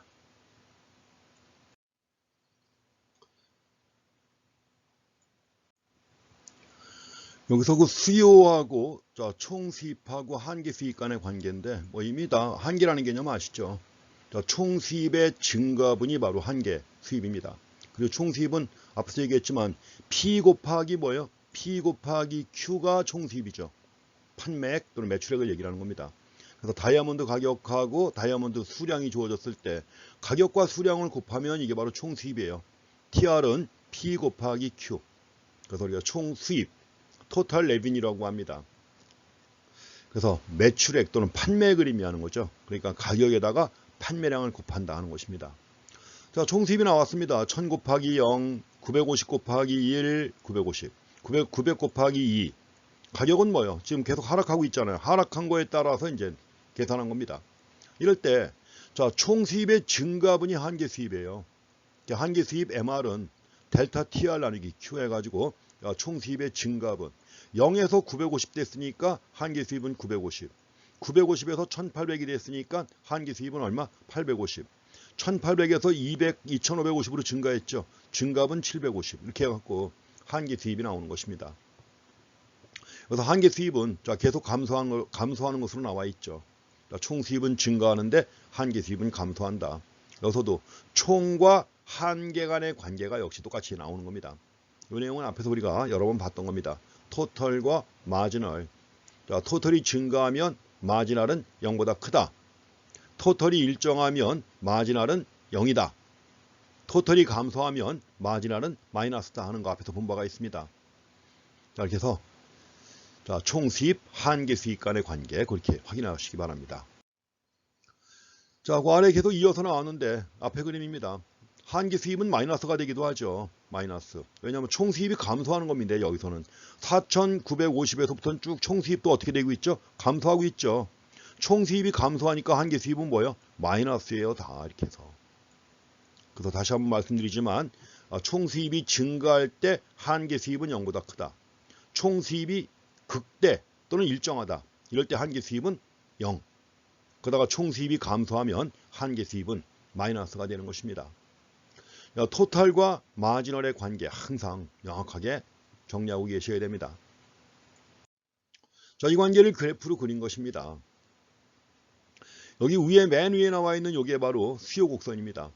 이게 수요 곡선이고 한계 수입 곡선은 이 수요 곡선의 가운데점을 지나가요. 요 가운데점이에요. 요거하고 여기가 똑같습니다. 가운데점이고. 그래서 한계 수입 곡선은 수요 곡선 끝부분의 가운데점을 지나간다. 근데 세로축의 절편은 똑같아요. 세로축의 절편은 똑같다. 그러니까 이렇게 본다면 물론 요거는 이제 한계 수입이라고 하는 게 총 수입을 미분한 값이기 때문에 거기에 따라 계산하면 식이 나옵니다. 그래서 원래 하면 MR 한계 수입은 가격 곱하기 1 마이너스 수요 탄력성분의 1이라고 하는 식이 나와요. 여기다 지금 제가 식을 쓸 수는 없습니다만 MR은 P 곱하기 1 마이너스 수요 탄력성분의 1 해가지고 관계가 나오는데 그에 따라서 그린 것입니다. 물론 여기 나와 있는 이것은 뭐예요? 좀 전에 봤던 데이터 가지고 그린 거죠. 자, 이렇게 해갖고 이것이 수요 곡선이고 MR 곡선 나왔습니다. 자, 지금 MR이 0인 곳이 있죠. MR이 0인 곳은 수요 곡선상의 가운데점이에요. 그래야죠, 당연히. 이 아래가 가운데점이니까 MR도 수요 곡선상의 가운데점에서 한계 수입이 0입니다. 그럼 한계 수입하고 총 수입 간의 관계 아래 그림하고 연결시키면 되겠죠. 아래로 수직으로 연결시키는 겁니다. 우리가 뭐라 그랬죠? 총 수입이 증가할 때 한계 수입은 뭐라 그랬습니까? 0보다 크다고 그랬죠. 0 위에 있죠. 0보다 위에. 자, 총 수입이 극대다 이럴 때 한계 수입이 얼마예요? 0입니다. 또 총 수입이 감소할 때 한계 수입은 뭐가 돼요? 아래로 내려가 있죠. 마이너스입니다. 이건 거꾸로도 성립이 된다고 그랬죠. 한계 수입이 0보다 크면 총 수입은 증가한다. 한계 수입이 0이면 총 수입은 일정하다 또는 극대 또는 극소. 비용 같은 경우에는 극소점이 될 거 아니에요. 그렇죠? 최소점. 그리고 한계 수입이 마이너스면 총 수입은 감소한다는 것입니다. 자, 그래서 이렇게 갖고 주어졌습니다. 근데 이 상황에서 다이아몬드 가격이 이제 변화한 거죠, 지금. 그래서 만약에 다이아몬드 수량이 감소하면 어떻게 돼요? 수량이 감소하면 가격 효과가 있습니다. 일단 여기서는 이제 수량을 증가시킨 거예요. 9에서 10까지 수량을 증가시켰어요. 수량을 증가시키면 총 수입은 판매량이 증가했으니까 총 수입은 증가하잖아요. 이게 뭐예요? 수량 효과죠. 그렇습니다. 근데 판매량을 증가시키니까 가격은 어떻게 돼요? 낮아지잖아요. 가격은 하락하죠. 하락하니까 총 수입은 그만큼 어떻게 된 겁니까? 감소한 거죠. 그러니까 이 상황에서는 지금 가격 효과하고 수량 효과를 비교해야만 총 수입이 증가하는지 감소하는지 알 수가 있습니다. 그래서 이 아랫부분 이제 총수입 보시게 되면 자, 수량 효과가 자, 지금 판매량을 늘린 겁니다. 생산량을 증가시킨 거예요. 생산량을 증가시켰을 때 수량 효과가 가격 효과보다 더 큽니다. 클 때 어떻게 되나요? 여기죠? 자, 총수입이 증가합니다. 그 다음에 오른쪽에서는 가격 효과가 더 크단 말이에요. 이럴 때는 총수입이 어떻게 된다? 감소하는 겁니다. 그래서 생산량 또는 판매량을 증가시킬 때 총수입이 증가하는지 감소하는지 이것은 뭘 비교한다? 수량 효과하고 가격 효과를 갖다 비교해야만 정확히 알 수가 있습니다. 수량 효과와 가격 효과를 비교해서 파악할 수 있습니다. 요 관계 잘 생각해 보시고요. 그래서 항상 TR은 P 곱하기 Q고 그리고 TR하고 MR 간의 관계, 토털과 마지널의 관계 요걸 잘 파악하셔야 됩니다. 이제 독점 기업의 이윤 극대화 생산량을 정한 다음에 가격을 정하는 겁니다. 두 단계로 나와 있는데 자, 일단 이윤 극대화 조건은 나왔었죠. 앞에서 MR equal MC입니다. 그러면 MR equal MC의 조건이 성립되는 곳에서 먼저 할 일은 뭐냐? 생산량을 정합니다. 생산량을 정한다. 어디에서? MR equal MC에서. 그래서 MR equal MC인 Q 생산량을 선택합니다. 생산량을 정한 다음에 자, 생산량이 그만큼일 때 자, 수요자가 기꺼이 내고자 하는 가격이 있어요. 만약에 이 기업이 하나 있는 기업이 이만큼을 갖다가 생산해 가지고 판매하면 자, 수요자가 기꺼이 내고자 하는 가격 또는 반대로 얘기하면 뭐예요? 낼 수밖에 없는 가격 그걸 사기 위해서는 그만큼의 가격을 내야 되는 거죠. 그 가격을 선택하는 겁니다. 그래서 이럴 때 생산량이 Q일 때 수요자가 기꺼이 내고자 하는 가격 그니 갖다가 우리가 지불 용의 금액이라고 하는 거죠. 지불 용의 가격 이걸 찾아가지고 자, 지불 용의 가격은 어디까지 가면 알 수 있느냐? 수요 곡선까지 올라가면 알 수가 있어요. 수요 곡선까지 올라가 가지고 지불 용의 가격만큼 가격을 정하는 것입니다. 그래서 소비자가 그 수량에 대해서 독점 기업이 생산한 생산량에 대해서 기꺼이 지불하고자 하는 최고의 가격이에요. 소비자가 기꺼이 지불하고자 하는 최고의 가격 이걸 정하는 겁니다. 가격으로. 그러니까 먼저 자, 생산량을 정한 다음에 그 다음에 소비자가 기꺼이 내고자 하는 가격을 가격으로 정한다. 자, 그것도 주의하셔야 됩니다. 생산량을 먼저 정하고 가격을 정한다는 거. 자, 이제 이걸 그래프를 그려서 살펴보겠습니다. 수량을 선택한 다음에 수요 곡선까지 올라가서 수요 곡선까지 올라갑니다. 수요 곡선까지 올라가 가지고 소비자가 지불하고자 하는 가격을 가격으로 정한다 하는 것입니다. 요게 이제 수요 곡선이 나왔습니다. 수요 곡선은 알죠? 왜? 이건 시장 수요 곡선이에요. 우리가 앞에서 얘기했지만 독점 기업이 직면하는 수요 곡선은 우하향하는 시장 수요 곡선이죠. 왜? 유일한 공급자니까. 그래서 이제 수요 곡선이 나오면 그 가운데점을 지나가는 여기가 20인데 한기 수입은 10을 지나가요. 가운데점. 그러니까 수요 곡선상에도 볼 때도 가운데점이에요. 가운데점에서 한기 수입 곡선이 0이 되는 겁니다. MR 곡선이 거기를 지나가면서 계속해서 감소하는 거예요. 자, 세로축의 절편은 똑같습니다. 자, 이제 수요 곡선과 한계 수익 곡선이 나왔고 여기다가 뭘 그려야 될까요? 비용을 그려야죠. 평균 비용과 한계 비용을 그려야 되겠죠. 여기다 이제 평균 비용과 한계 비용을 갖다 그리는데 일단 한계 비용이 일정하다고 가정합니다. 한계 비용은 일정하다고 가정을 해요. 그리고 한계 비용이 일정하면 또한 평균 비용도 일정한 겁니다. 그래서 이건 가정입니다. 일단 이윤 극대화 원리를 보기 위해서 모형을 단순화한 가정이에요. 그래서 MC하고 AC가 자, 수평선으로 주어졌습니다. 그럼 이럴 때 자, 좀 전에 얘기했던 MR equal MC라고 하는 조건이 성립되는 건 어디예요? A점이죠. A점에서 MR equal MC가 성립됩니다. 여기에서 생산량을 정하는 거예요. 만약에 여기에다가 완전 경쟁 시장의 경우를 그대로 투영합니다. 완전 경쟁 시장의 경우를 그대로 여기다 겹쳐놓는다고 하면 물론 엄밀하게는 말이 안 되죠. 왜? 완전 경쟁 시장 같은 경우에는 수평선의 수요 곡선에 직면하잖아요. 우하향하는 게 아니라 수평선의 수요 곡선에 직면하는 거지만 비교를 위해서 독점인 상태에서 완전 경쟁 시장의 경우를 투영한 거예요. 프로젝션. 투영했을 때 그럼 완전 경쟁 산업의 최적점은 어디냐?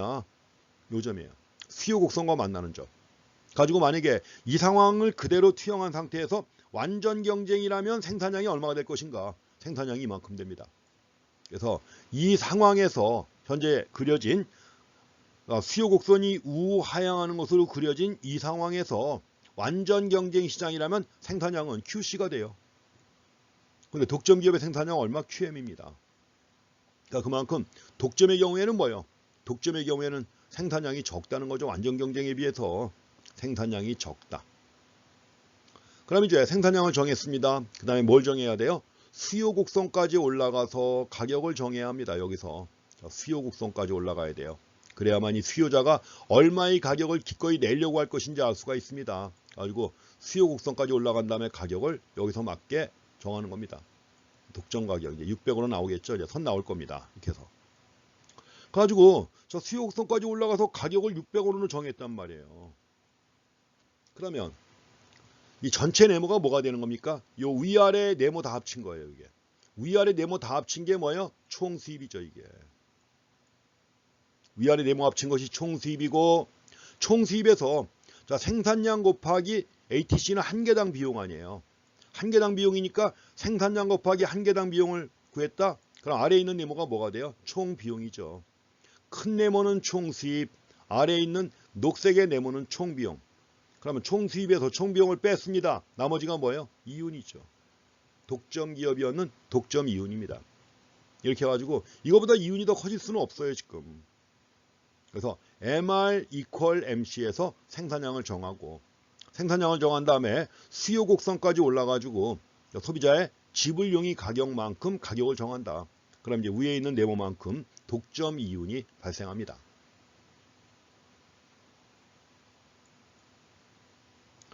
그래서 드비어스가 다이아몬드당 부과할 수 있는 가격, 그래서 A점 위로, A점이 여기입니다. 독점의 균형점이에요. A점이 독점의 균형점 여기 있습니다. 그래서 A점 위로 수요 곡선까지 올라가요. 수요 곡선까지 올라가 가지고 수요 곡선상의 점 B에 해당하는 가격 얼마? 600달러. 이게 바로 독점 기업이 정한 독점 가격입니다. 그래서 이런 경우 200하고 600하고 사이 400이죠. 여기가 400이고 400 곱하기 생산량 곱하니까 독점이윤 3200 나온 거죠. 이렇게 해갖고 이윤 극대화 산출량과 가격을 정한다. 자, 독점 가격을 결정하는 문제와 관련해 가지고 주의하실 게 있습니다. 말씀드린 것처럼 MR equal MC, MR equal MC에서는 뭐만 정한다고 그랬죠? 생산량만 정한다고 그랬죠. 생산량만 정하고 가격은 어떻게 하는 거예요? 가격은 교차하는 점이 나와 있지만 그 점에서는 생산량만 정하는 것이고, 가격은 어디까지? 수요 곡선까지 올라가야 돼요. 수요자가 낼 수밖에 없는 가격, 기꺼이 내고자 하는 가격만큼 받아야 되겠죠. 당연히. 그래서 수요 곡선을 따라서 소비자가 지불하고자 하는 가격 부과할 수 있죠. 소비자는 낼 것이고, MR만큼 가격을 부과할 이유가 전혀 없죠. 당연히. 기꺼이 소비자가 내겠다는데 내지 말라고 할 이유가 있습니까? 없죠. 그래서 독점 가격을 결정하는 문제와 관련해 가지고 주의하실 내용입니다. 그래서 이제 독점 기업의 이윤을 좀 더 매끄럽게 표시했습니다. 좀 전에는 간략하게 시장의 원리를 보기 위해서 한계 비용이 일정하다고 가정했죠. 한계 비용이 일정하니까 당연히 뭐요? 평균 비용도 일정했고, 그렇지만 여기서 보다 현실적으로 우하향하는 수요 곡선 그 끝부분의 가운데점까지 가면 이제 여기 MR이 나오는 거죠. 그래갖고 아래에 위치합니다. 그러니까 MR 곡선은 수요 곡선과 비교하면 어떻게 될까요? MR 곡선을 수요 곡선과 비교하면 세로축의 절편은 같죠. 세로축의 절편은 같고 기울기는 2배죠. MR 곡선의 기울기가 수요 곡선의 기울기의 절대값의 2배입니다. 그것도 항상 주의하셔야 돼요. 그리고 MR 곡선은 당연히 수요 곡선보다 아래 위치한다. MR 곡선은 수요 곡선보다 아래 위치하고 세로축의 절편은 같고 기울기는 2배다 하는 거 꼭 확인하실 사항 중에 하나입니다. 부터 현실적으로 이제 U자형의 ATC 곡선에다가 ATC 곡선의 최하점을 아래에서 뚫고 올라가는 MC 곡선을 그리겠습니다.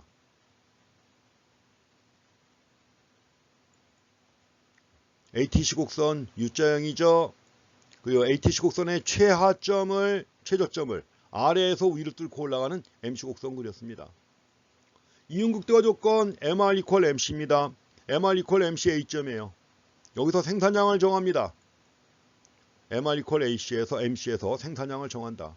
생산량 얼마입니까? QM입니다. 가격은 어떻게 한다 그랬습니까? 가격은 수요 곡선까지 올라가서 가격을 정하는 것이죠. 가격은 수요 곡선까지 올라가서 수요 곡선상의 B점에서 PM만큼 가격을 정합니다. 그러면 이 큰 네모가 뭐죠? 총 수입이죠. P 곱하기 Q 해가지고 아래 위 합친 큰 네모가 총 수입이에요. 그렇다고 하면 이제 QM에서 한 개당 비용은 얼마? 한 개당 비용은 요만큼이 한 개당 비용이죠. ATC. 요만큼 한 개당 비용이고 여기다가 생산량 곱하면은 아래에 있는 네모가 뭐예요? 총비용. 그럼 총수입에서 총비용을 뺀 나머지 위에 있는 네모 이게 뭐예요? 기업의 독점 이윤이 되는 것이죠. 이게. 그래서 ATCM 위에 PM 오른쪽 BC를 연결하는 네모 이게 바로 독점 이윤이 되는 것입니다. 독점 이윤. 그러면 독점 기업이 만약에 강한 진입 장벽을 계속 유지한다면 새로운 기업이 들어와요? 못 들어와요? 못 들어오죠. 강한 진입 장벽을 계속 유지한다면 새로운 기업이 못 들어올 것이고 새로운 기업이 들어오지 못하면 이유는 계속 유지가 되겠죠. 독점 기업의 공급 곡선이 있는가 하는 문제입니다. 왜냐하면 우리가 완전 경쟁 시장에서는 공급 곡선이 있었죠. 완전 경쟁 시장의 공급 곡선이 뭐였죠? 조업 중단점 이상에 있는 AVC입니다. 평균 가변 비용. 자, 평균 가변 비용의 최저점이 조업 중단점이고 그 위에 있는 MC 곡선 그게 바로 공곡선이었습니다. 그러니까 여기서도 당연히 그 질문을 해야죠. 근데 의미가 없는 그런 질문입니다. 의미가 없다. 왜냐하면 우리가 공급 곡선이 되기 위해서는 뭐예요? 가격과 공급량 간의 일정한 정의관계, 플러스의 관계가 성립이 되어야 되는 것이죠. 근데 독점의 경우에는 뭐예요? 가격을 올리면 공급량은 줄여야 된단 말이에요. 가격을 올리기 위해서는 공급량을 줄여야 된다. 그렇다면 가격과 공급량 간의 일정한 플러스의 관계가 성립이 돼야 안 돼요? 안 되죠. 그래서 흔히 표현할 때는 독점 기업의 경우 공곡선은 없다고도 하고 없다 또는 정의되지 않는다고 표현합니다. 이것도 주의하실 내용입니다. 독점 기업의 공급 곡선은 정의되지 않는다 또는 없다 이렇게 얘기돼요. 그래서 독점 기업은 가격을 마음대로 정할 수가 있다는 거 아니에요. 어쨌든 간에. 그래서 가격을 통제하기 때문에 마음대로 정할 수가 있기 때문에 가격과 공급량 사이에 일정한 플러스의 관계가 성립이 안 된다는 거죠. 관계가 성립되지 않는다. 이 관계가 성립되지 않습니다. 자, 그래서 독점 기업의 경우 공급 곡선은 없다 또는 정의되지 않는다. 그렇게 얘기합니다.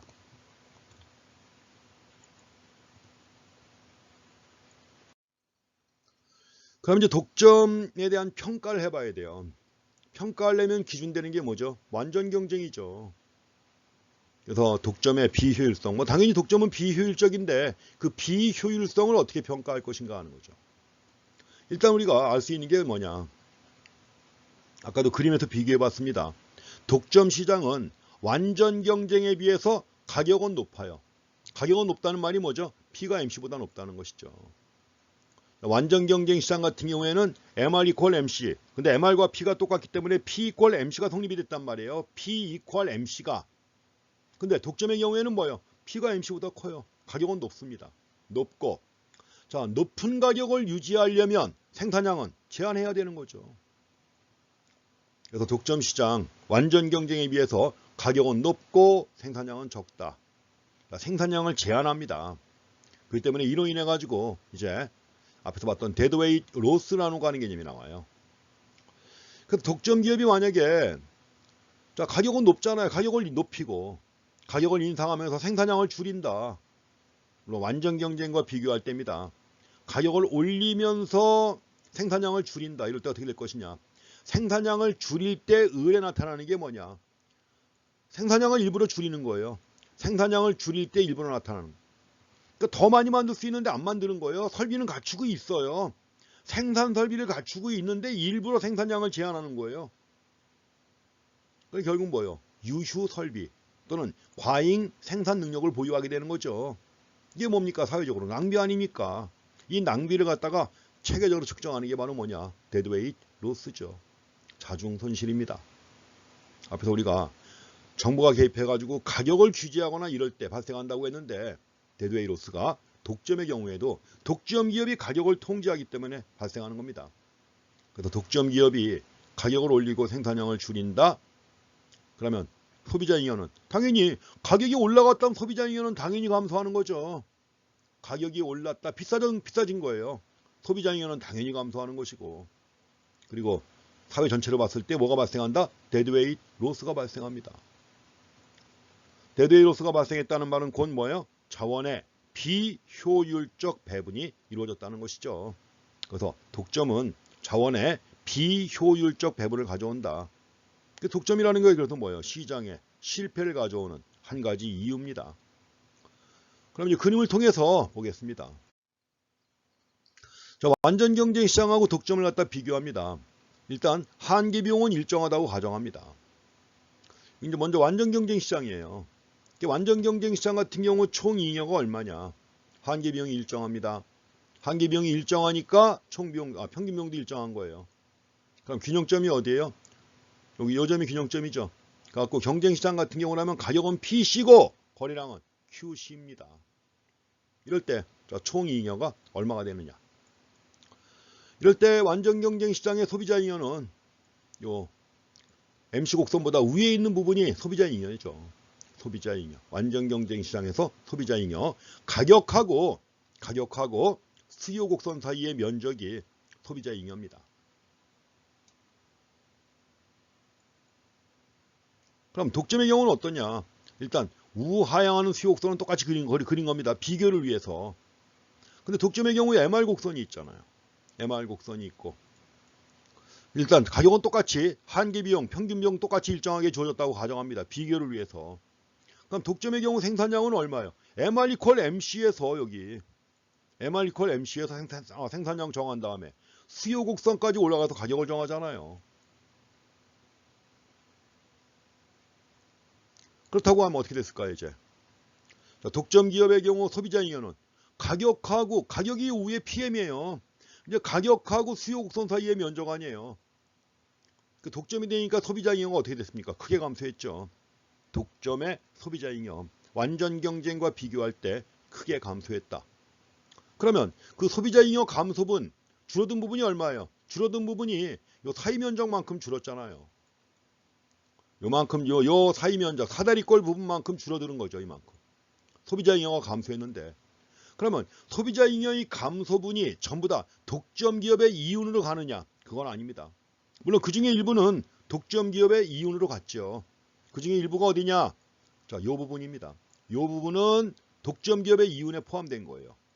그렇지만 소비자 잉여가 감소한 부분은 더 큰데 왼쪽에 있는 네모만 독점 기업의 이윤으로 갔단 말이에요. 그럼 오른쪽에 완전히 사라진 부분이 있습니다. 완전히 사라진 부분이 있어요. 이 부분. 완전히 없어졌어요. 이 부분은 땅끝으로 꺼졌나 하늘로 날아갔나 없어졌습니다. 없어진 이 부분이 뭐예요? 데드웨이트 로스가 되는 겁니다. 이게. 그래서 이걸 나눠서 볼 겁니다. 일단 소비자 잉여의 감소분이 사다리꼴 부분만큼이에요. 사다리꼴 부분만큼 감소한 건데 노란색으로 표시된 부분입니다. 근데 그 중에서 연녹색은 독점 기업의 이윤으로 들어갔지만 보라색은 완전히 사라져 버린 거예요. 그 보라색이 바로 뭐예요?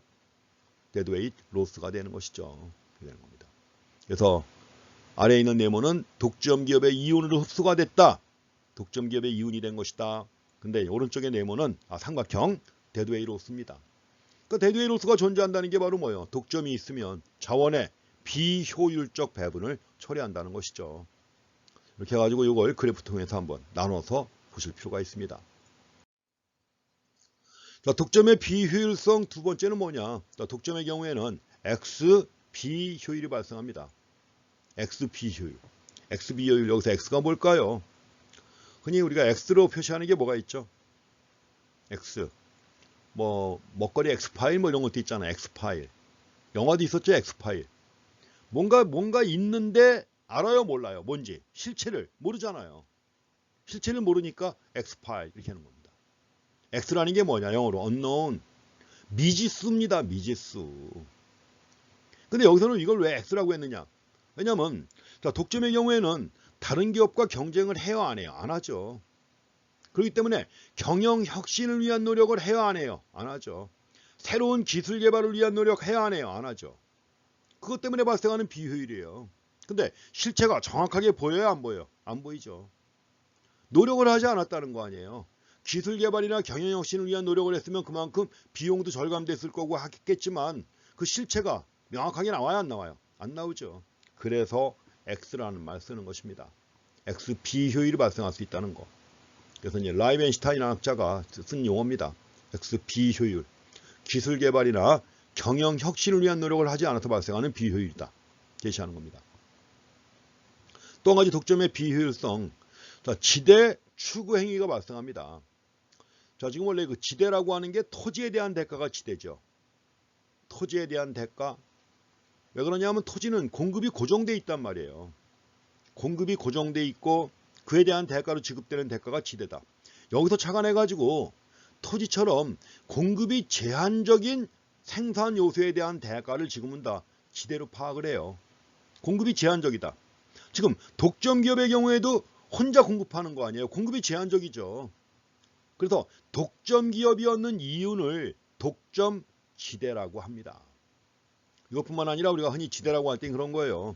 그런데 뭐 변호사나 의사들이 얻는 고소득 있죠. 의사나 변호사가 얻는 고소득, 그것도 지대입니다. 그럼 지대 추구는 뭐냐? 그 높은 지대를 계속 유지하려면 생각해 보세요. 만약에 변호사가 지금보다 인원수가 2배가 된다. 로스쿨 정원을 2배로 늘려가지고 변호사가 매년 2배씩 쏟아진다. 그럼 지금처럼 높은 소득을 얻을까요? 못 얻을까요? 못 얻겠죠. 의사를 갖다가 2배로 늘린다. 지금처럼 의사가 고소득을 얻을까요? 못 얻죠. 그러니까 그들 맨날 하는 게 뭐냐? 로비합니다. 변호사 단체는 법무부라든가 국회를 상대로 해가지고 뭐요? 로스쿨 정원 늘리지 말라 로비 활동을 해요. 의사들도 마찬가지고. 이런 게 지대 추구 행위라고 하는 겁니다. 물론 로비 과정에서 뭐 뇌물이 오고 가고 뭐 이런 것도 있겠지만 그런 거 떠나가지고 자, 자기가 해야 할 일에 충실하지 않고 딴짓하고 있는 거 아니에요 지금. 이거 자체가 비효율을 가져온다는 거죠. 그런 걸 지대 추구 행위라고 하는 겁니다. 경제 용어인데 일상의 용어처럼 많이 쓰이는 겁니다 이게. 그래서 뭐 신문이나 이런데 전문가가 쓴 칼럼도 아니고 한데도 불구하고 이런 용어들을 다 써요. 여러분들 적어도 경제학을 공부했다고 하면 이 적어도 경제학 교과서에 나오는 용어들은 여러분들이 글을 쓰거나 아니면 일상의 대화를 나눌 때 자유자재로 쓸 수가 있어야 되죠. 그래야만이 뭔가 좀 피덴틱해 보이고. 미안합니다. 피덴틱하다. 뭐 번역하는 말도 힘든데 자, 피덴틱이라는 말 아시죠? 번역어는 현학적이라고 하는데 번역한 말이 더 어렵네요. 뭔가 유식해 보인다 이런 겁니다. 유식해 보인다. 그렇잖아요. 뭔가 좀 전문 용어 써가면서 이렇게 얘기를 갖다 하면 지금 공부도 많이 한 것 같고 좀 유식해 보이잖아요. 그럴 때 현학적이다. 피덴틱하다고 합니다. 뭐 그렇죠. 그거 좀. 그래서 이런 용어들 경제학 공부할 때 나오는 여러 가지 용어들은 영어 원어까지 X 비율 해가지고 X inefficiency는 뭐 다 쓸 수 있는 말이고 지대 추구 행위, rent, seeking, behavior. 자, 독점 기업도 유일한 공급자 아니에요. 독점 기업의 이윤이 독점 지대란 말이에요. 독점 기업도 그 독점 이윤을 계속 얻기 위해서 뭐요? 독점을 유지하려고 할 거 아니에요. 독점을 유지하려고 하면은 역시 로비 활동도 해야 되고 의회 가서 로비 활동도 해야 돼요. 독점에 대한 규제를 너무 심하게 하지 말아달라. 뭐 독점을 해체하도록 명령을 내리지 말아달라. 로비한단 말이에요. 이게 지대추기 행위죠. 결과는 비효율적이다. 생산활동에 전념해야 될 기업이 딴 데 가서 딴짓하는 거 아닙니까? 비효율적이다 역시. 이것도 역시 독점의 비효율성의 하나입니다. 자, 독점적 지위를 계속 유지하기 위해서 정부나 의회를 상대로 로비 활동을 하는 거. 자, 지금 우리가 본 것처럼 독점 기업의 경우 독점 이윤 중에 일부는 소비자가 얻어야 될 소비자 잉여가 독점으로 간 거 아니에요. 그렇죠? 일부는 소비자 잉여의 감소분 중에 일부는 데드웨이 로스로 없어졌지만 일부는 소비자한테 소비자의 이득이 소비자가 얻어야 될 이익이 독점 기업으로 간 거 아니에요. 이렇게 보면 결국 독점 이윤은 소비자의 희생이 포함되어 있다는 거죠. 소비자의 희생으로 독점 기업이 이득을 본다. 그러니까 지금 뭔가 규제할 필요가 있다는 거죠. 그래서 만약에 독점 기업이 가격을 더 올리고 생산량을 더 줄이면 소비자 잉여가 감소합니다. 소비자 잉여가 감소할 뿐만 아니라 데드웨이 로스가 발생해서 자원의 비효율적 배분을 갖다 가져온단 말이죠. 소비자 잉여가 감소하는 건 그때 이제 교과서 입장이 좀 차이가 났습니다.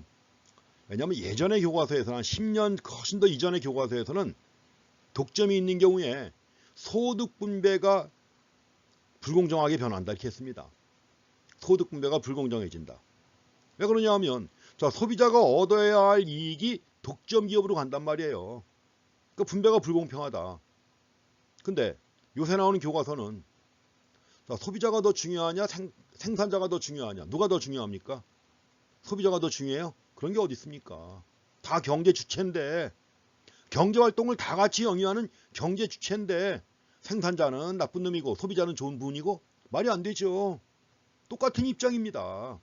그래서 요새 교과서에서는 이런 얘기 안 해요. 그나마 이제 최근에 나온 교과서에서 그런 게 뭔 게 있습니다. 소비자 이익이 더 중요한 거라면 단서를 붙여요. 그러니까 소비자 이익이 더 중요한 거라면 독점 가격이 있는 경우 분배가 악화된다. 이런 식으로 표현합니다. 단서를 붙여가지고. 그렇지만 대부분의 입장이 소비자 이익이나 기업이 생산자 이익이나 똑같다는 거죠. 여기서도 지금 소비자 잉여가 감소한다고만 했지 다른 얘기는 안 했죠. 어쨌든 간에 데드웨이 로스가 발생한다는 것은 사회적으로 바람직하지 못하죠. 그래서 데드웨이 로스를 갖다 피하기 위해서 정부 정책으로 독점적 행동을 금지합니다. 엄밀하게는 독점을 규제하는 것도 있지만 독점 기업의 불공정 행위를 규제하는 거예요. 독점 기업의 불공정 행위. 많은 나라에서 불공정 행위 엄청 많이 해왔습니다. 미국도 마찬가지고요. 옛날에 스탠다드 오일이라든가 등등 가지고 기업 해체 명령을 받은 거예요. 정부로부터 해체 명령. 쪼개라 이거예요. 쪼개가지고 경쟁하라 이거죠. 미국에서도 1890년도 여기 제가 이제 셔먼법 왜냐면 이제 반독점 정책 해가지고 보통 엔티트러스트 펄리시라고 그래요. 엔티트러스트 펄리시 또 엔티트러스트 액트라고 합니다. 그러니까 미국에서 이제 최초의 반독점법이 그 셔먼이 발의해가지고 만들어진 셔먼법입니다. 1890년에 나온 거예요. 그래서 액션이라고 합니다. 미국에서는 연방법을 액션이라고 그래요. 줄여가지고 약자로 액트. 그 다음에 각 주마다 법이 있죠. 우리가 흔히 얘기하면 조례라고 하는 건데 주 조례는 로우라고 합니다. 그 1890년대 미국에서 셔먼법이 처음 만들어졌어요. 이걸 바탕으로 해가지고 반독점 규제를 한 겁니다.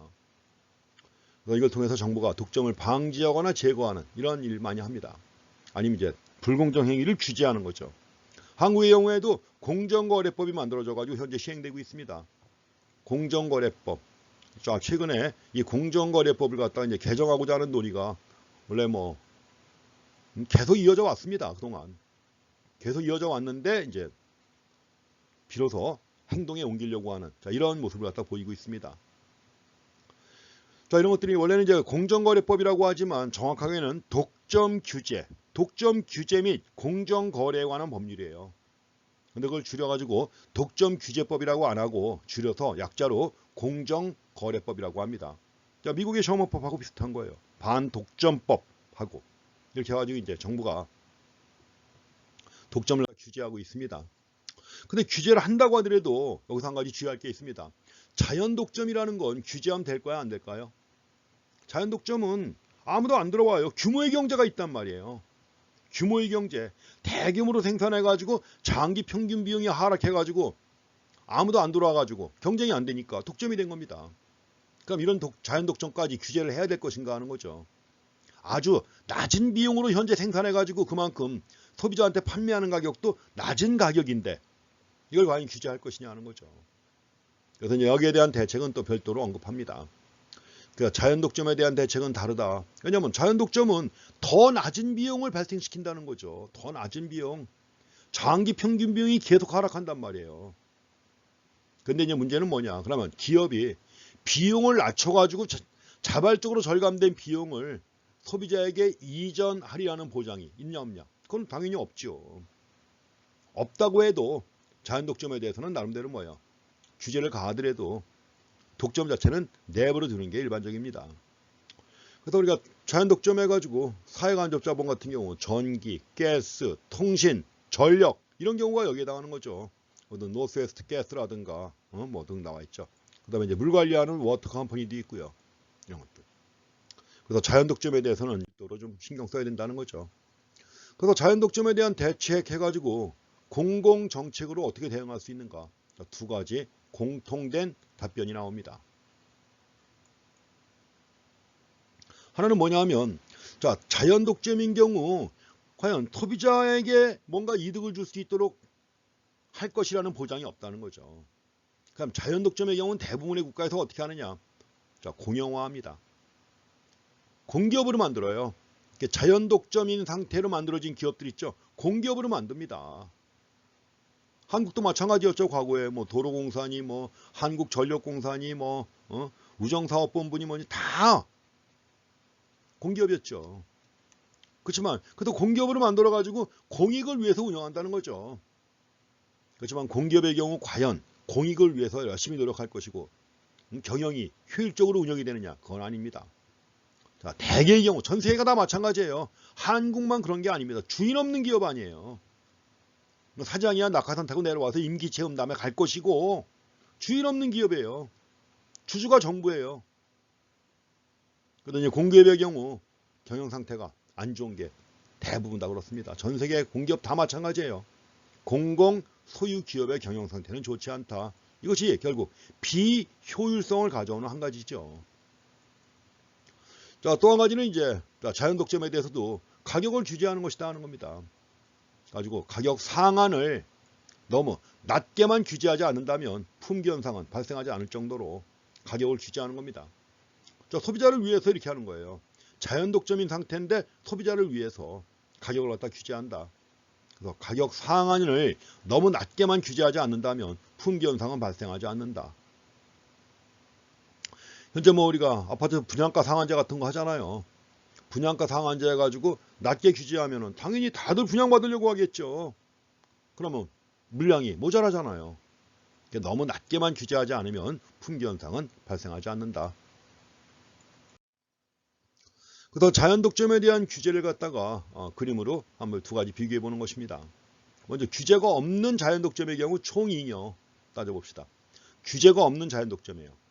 원래 자연 독점의 경우에는 ATC가 MC보다 위에 있어요. MC가 일정하다고 하더라도 MC가 일정하다고 가정해도 ATC가 MC보다 위에 있습니다. 자연 독점이에요. 원래 우리가 MC는 어떻게 되나요? MC는 ATC의 최저점을 아래에서 위로 뚫고 올라가잖아요. 그럴 때 이제 ATC의 오른쪽 부분에서는 뭐가 있는 거예요? 장기라면 규모의 불경제가 있죠. 규모에 대한 수익 체증, 증가 이런 현상이 있잖아요. 그러니까 규모에 대한 수익이 감소하는 영역에서만 따져야 되는데 감소하는 영역에서 보게 되면 MC가 아래에 있죠. 거기서는.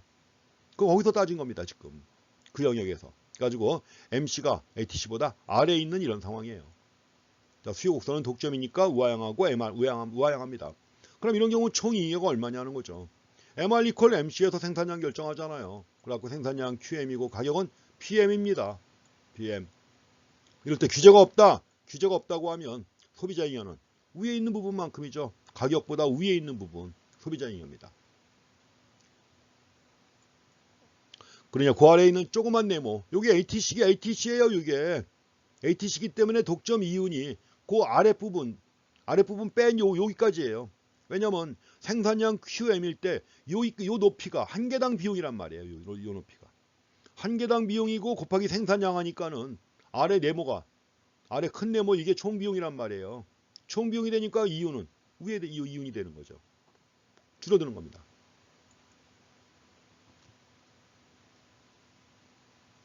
그럼 자, 규제가 있는 경우 어떻게 될 것이냐? 규제가 있다. 이런 경우 자연 독점의 총이익은 어떻게 될 것이냐?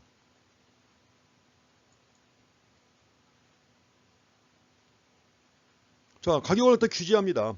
PR 스타에서 규제하는 거예요. 자연 독점에 대해서 PR 스타에서 가격을 갖다 정부가 규제하는 거예요. 어느 정도 이제 경쟁 수준에 맞춰서 하려고. 가격을 갖다 규제합니다. 규제하게 되면 생산량이 얼마예요? 생산량은 QR 스타. 가격은 PR 스타이 됐죠. 소비자잉이 어떻게 됐습니까? 증가했죠. 요 윗부분 가격하고 항상 가격하고 수요 곡선 사이의 면적이 소비자잉이옵니다. 그러니까 독점 가격을 갖다가 규제하니까 지금 자연 독점입니다. 독점 가격을 PR로 규제한 거예요. 소비자잉은 어떻게 됐습니까? 증가하고. 자, 소비자잉어가 증가하면서 당연히 이윤은 어떻게 됐나요? 하락했죠. 여기서는 이윤이 이만큼 있었는데 이윤이 하락한 겁니다. 규제가 있게 되다 보니까. 그래서 자연 독점에 대한 이런 규제도 한번 비교해 보시기 바랍니다. 자, 다음은 그 독점 기업의 행동 중에 중요한 행동이 하나 있습니다. 독점 기업이기 때문에 할 수 있는 그런 행동이에요. 뭐냐면 독점 기업은 가격을 차별화합니다. 가격을 차별화한다. 여기 이렇게 놨어요. 뭐 오렌지 주스 해가지고 5달러, 그 다음에 이제 죽어도 나란다 해가지고 4달러 해놨습니다. 똑같은 거예요. 똑같은 건데 그림도 똑같잖아요. 똑같은데 가격은 5달러, 4달러. 그러니까 이제 깨파싸. 무슨 일이냐 나온 겁니다. 스페인어로. 무슨 일이냐. 아, 똑같은 물건이에요. 분명히 그 사진 보면 똑같죠? 똑같잖아요. 근데 가격은 달라요. 다르다. 왜 그러냐. 이런 걸 가격 차별화라고 해가지고 독점 기업이 더 많은 이윤을 얻기 위해서 사용하는 전략입니다. 가격을 차별화하는 거. 그래서 원래 이제 일반적인 경우에는 단일 가격 독점 기업이에요. 대부분의 경우 독점의 경우 가격은 단일 가격이죠. 단일 가격. 자신의 제품을 동일한 가격으로 모든 소비자에게 제공합니다. 똑같은 가격을 받아요. 이게 단일 가격 독점 기업이라고 하는 겁니다. 싱글 프라이스 모노폴리스트. 근데 이제 또 많은 기업들이 어떠냐? 더 많은 이윤을 얻기 위해서 뭐요? 가격을 달리 받는 거. 똑같은 재화입니다. 동일한 재화인데 뭐요? 소비자마다 다른 가격을 부과하는 거예요. 이런 걸 가격 차별화라고 합니다. 프라이스 디스크리미네이션이라고 해서 가격 차별화. 제품을 차별화하는 게 아닙니다. 똑같은 제품이에요. 제품은 동일한 재화라고 그랬죠. 동일한 재화. 똑같은 물건인데 가격만 다르게 받는다. 이겁니다. 뭐 현실적으로 많습니다. 이런 게. 그런데 우리가 영화관 가면은 조조 할인이라는 거. 조조 할인. 자, 시간대별로 가격을 달리 받아야 똑같은 영화인데 학생 할인. 학생 계층과 비학생 계층 다르게 받아요. 왜냐면 다르게 받으면 그만큼 이윤이 증가합니다. 자, 조조 할인 안 할 때 오전에 영화 틀면 아무도 안 와요. 싸게 해주니까는 뭐예요? 많이 찹니다. 이익이죠. 어차피 영화는 돌아가는 건데. 학생 할인도 마찬가지고. 이렇게 하는 겁니다. 영화관. 그러면 근데 뭐 한국전력 같은 경우에도 가정용 전력과 산업용 전력 차등을 두잖아요. 농촌에서 농사 짓기 위한 전력은 더 싸고 또 똑같은 전력인데 가격을 달리 받는 겁니다. 이런 걸 가격 차별화라고 하는 거죠. 왜 차별화하느냐? 더 많은 이윤을 얻기 위한 전략이에요. 독점 기업이 더 많은 이윤을 얻기 위한 독점 기업의 전략이 하나입니다. 이제 독점 기업만이 할 수 있는 겁니다. 독점력이 있어야 돼요. 시장 지배력이 있어야 되는 거예요. 시장 지배력이 있어야만 가격을 차별화할 수 있는 겁니다. 그래서 독점력을 지닌 기업의 이윤 극대화 규칙 나와 있는데 아십니다. MR = MC Q에서 생산하고 수요 곡선까지 올라가서 가격을 정해라. 그래서 시장이 감당할 수 있는 최대 가격, 수요자가 낼 수밖에 없는 가격이죠. 수요자가 낼 수밖에 없는 가격을 부과하라. 수요 곡선을 따라서 수요 곡선까지 올라가서 가격을 정하는 것입니다. 그런데 만약에 자, 시장을 한 개 이상으로 나눠요. 미국 책에서는 그렇습니다. 우리 책에서는 뭐 이상이라고 하면 그것도 포함되잖아요. 100 이상 하면은 100도 포함되는 거 아니에요. 근데 원래 미국식의 영어 표현에서는 이게 좀 달라요. 항상 주의하셔야 돼요. 그래서 영어책 번역해 놓은 거는 한 개 이상의 시장, 한 개 이상의 시장이면 우리는 뭐예요? 보통 둘 이상을 생각하잖아요. 그렇지만 영어에서는 한 개 이상이라고 나옵니다. 그래서 똑같은 제품인데 둘 이상의 시장이라고 생각하시면 됩니다. 둘 이상에서 시장에서 판매한다. 근데 각 시장의 수요 곡선이 다르단 말이에요. 좀 전에 얘기했지만 영화 같은 경우 학생 계층의 수요 곡선하고 비학생 계층의 수요 곡선이 다르단 말이에요. 다르기 때문에 가격을 달리 정할 수가 있는 거예요, 이게. 그래서 각 시장의 수요 곡선이 다르다. 각 시장의 수요 곡선의 기울기가 달라요. 가파르고 완만하고. 이런 당연히 가격을 다르게 받을 수 있는 겁니다. 이럴 때. 노인과 젊은이는 뭐 노인 할인 뭐 이런 거 있나요? 그 다음에 예컨대 사업상 출장 여행을 똑같이 비행기 여행을 하지만 출장을 목적으로 가는 사업상 출장을 목적으로 가는 여행각이 있고 휴가 목적으로 가는 여행각이 있다는 거죠. 수요 탄력성이 다 달라요. 이런 겁니다.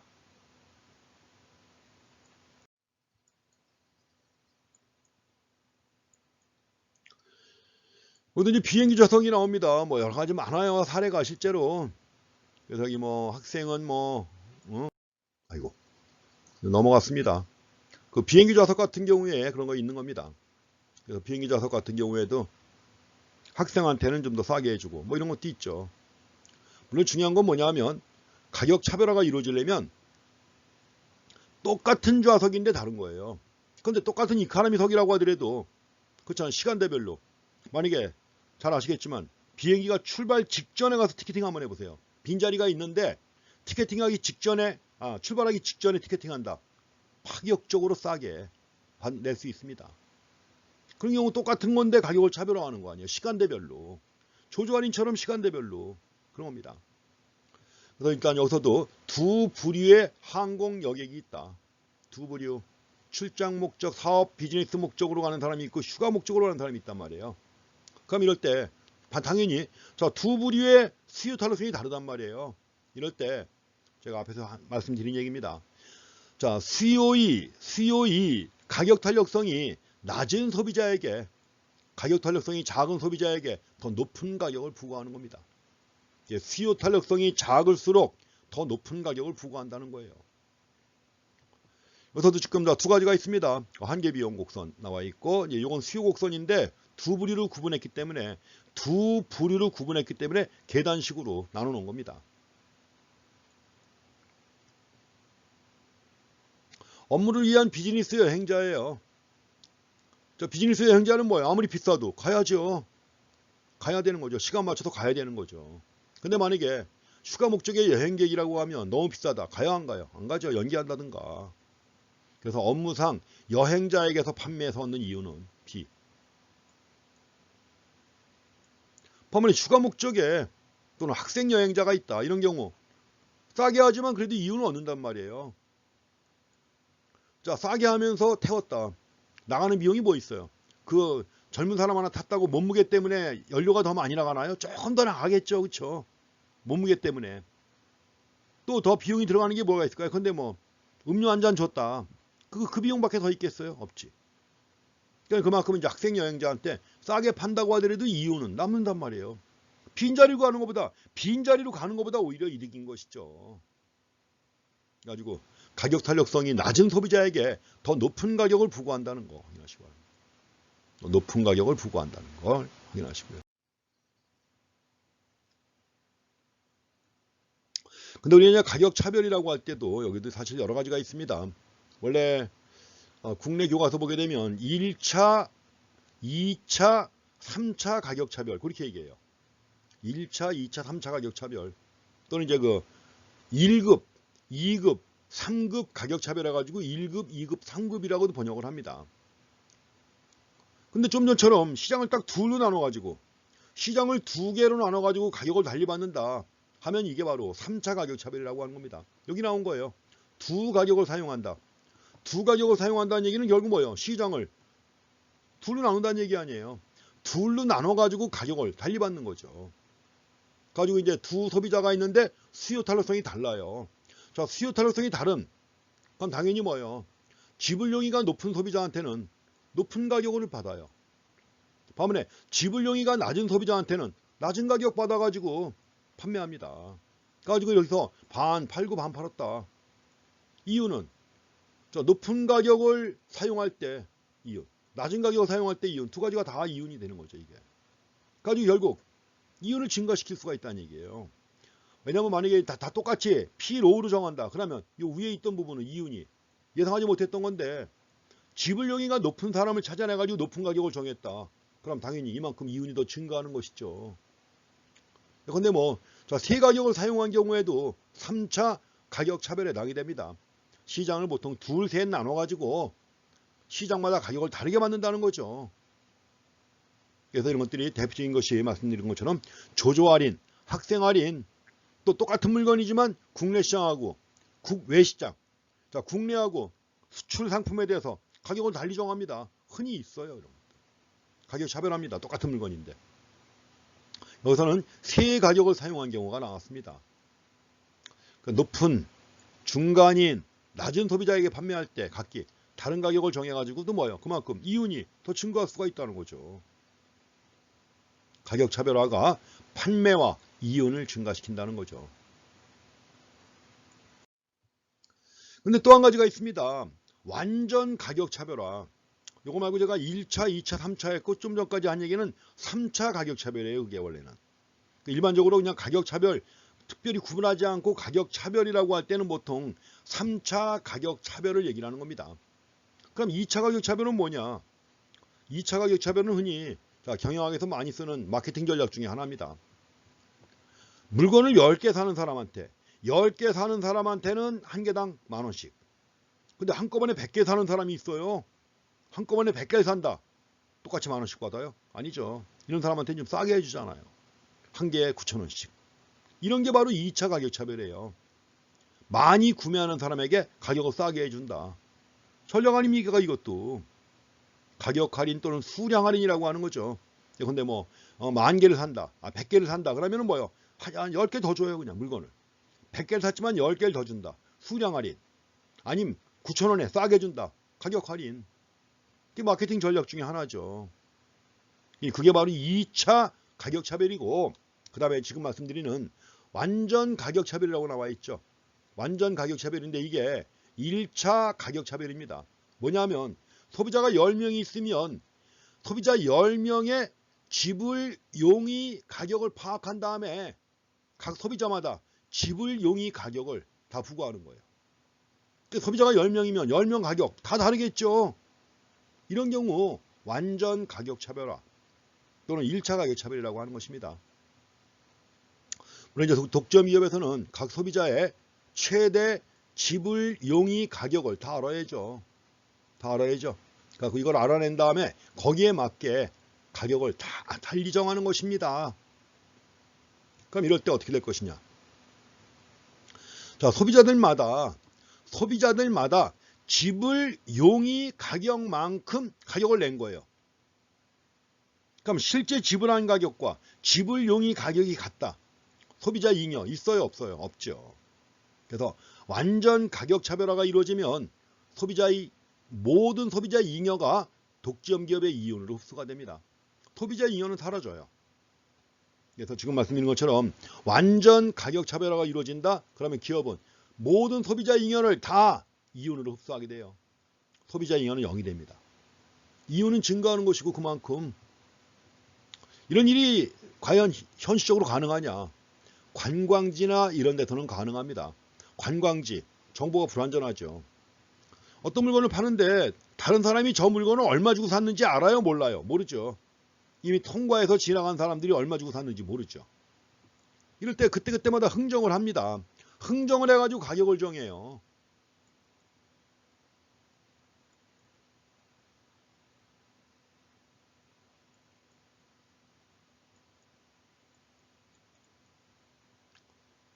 이거 좀 어떻게 애니를 이상하게 넣어놨습니다.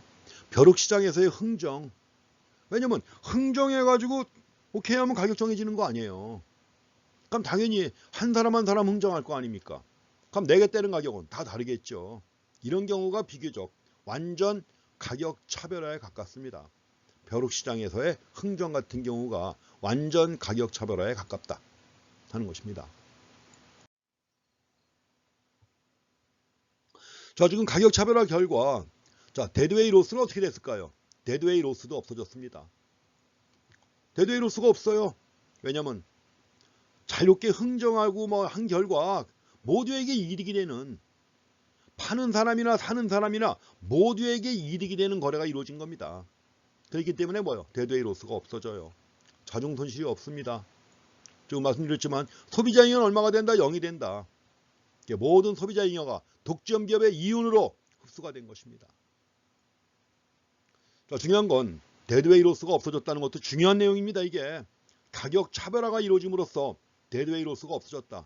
왜냐하면 거의 경쟁시장이나 마찬가지가 된 거예요. 이게 경쟁시장이나 마찬가지 시장이 됐기 때문에 데드웨이 로스가 없어진 겁니다. 소비자 잉여는 0이 되었다는 것도 주의해서 봐주시고요. 그래서 이것이 바로 완전 가격 차별화한 결과 독점 기업으로 간 이윤이에요. 소비자 잉여였는데 뭐요? 다 독점 기업으로 간 거죠. 완전 가격 차별화입니다. 또는 1차 가격 차별이라고 하는 거죠. 자, 가격 차별화의 수단에 보통 책에도 세 가지가 제시가 되어 있죠. 선구매 제한과 수량 할인, 또 투파트 프라이싱, 이부 가격제. 이부 가격제는 마케팅에서 공부하시는 거죠. 경영학 원론 공부할 때 많이 나오죠. 수량 할인도 나옵니다. 그래서 코스트콤 멤버십 카드예요. 자, 멤버십 카드 회비 내야죠. 회비 낸 다음에 살 때마다 좀 싸게 사는 거 아니에요. 이런 것들이 일종의 이부 가격입니다. 투 파트 프라이싱. 대표적인 게 뒤에 설명이 좀 나옵니다. 마지막 슬라이드에 나와요. 가격 차별화의 수단 첫 번째는 선구매 제약이라는 게 있어요. 선구매 제약 해가지고 어드밴스 퍼체이스 레스트릭션. 아주 일찍 사는 경우 있죠. 일찍 구매하는 경우에는 뭐요? 가격이 더 쌉니다. 선구매 꽤 많아요. 이런 것들. 아주 일찍 구매하는 경우에는, 또는 맨 마지막 순간에 사는 경우 있죠. 비행기가 출발하기 전에 곧바로 이럴 때 사면 더 싸다. 이런 거 선구매 제약이라고 합니다. 가격 차별하죠. 똑같은 상품인데 일찍 샀다고 싸게 사고, 출발 직전에 샀다고 또 싸게 사고. 선구매 제약. 자, 수량 할인은 말씀드린 것처럼 2차 가격 차별이에요. 이게 많은 양을 구매하면 더 싸게 주는 겁니다. 볼륨 디스카운트라고 하는 것이고. 자, 세 번째는 투파트 테리프라고 했는데, 근데 우리가 전화요금 같은 거 기본요금 있죠. 기본요금은 다 똑같잖아요. 거기에 더해가지고 뭐요? 사용량에 따라 가격을 다르게 정하는 거죠. 이부 가격입니다. 이것도. 놀이공원도 입장료 내잖아요. 똑같이. 입장료는 똑같이 내죠. 똑같이 내서 들어간 다음에 놀이기구 타는 것만큼 돈 내지 않습니까? 이것도 다 이부 가격이라고 해가지고 가격 차별화의 한 내용 중에 하나입니다.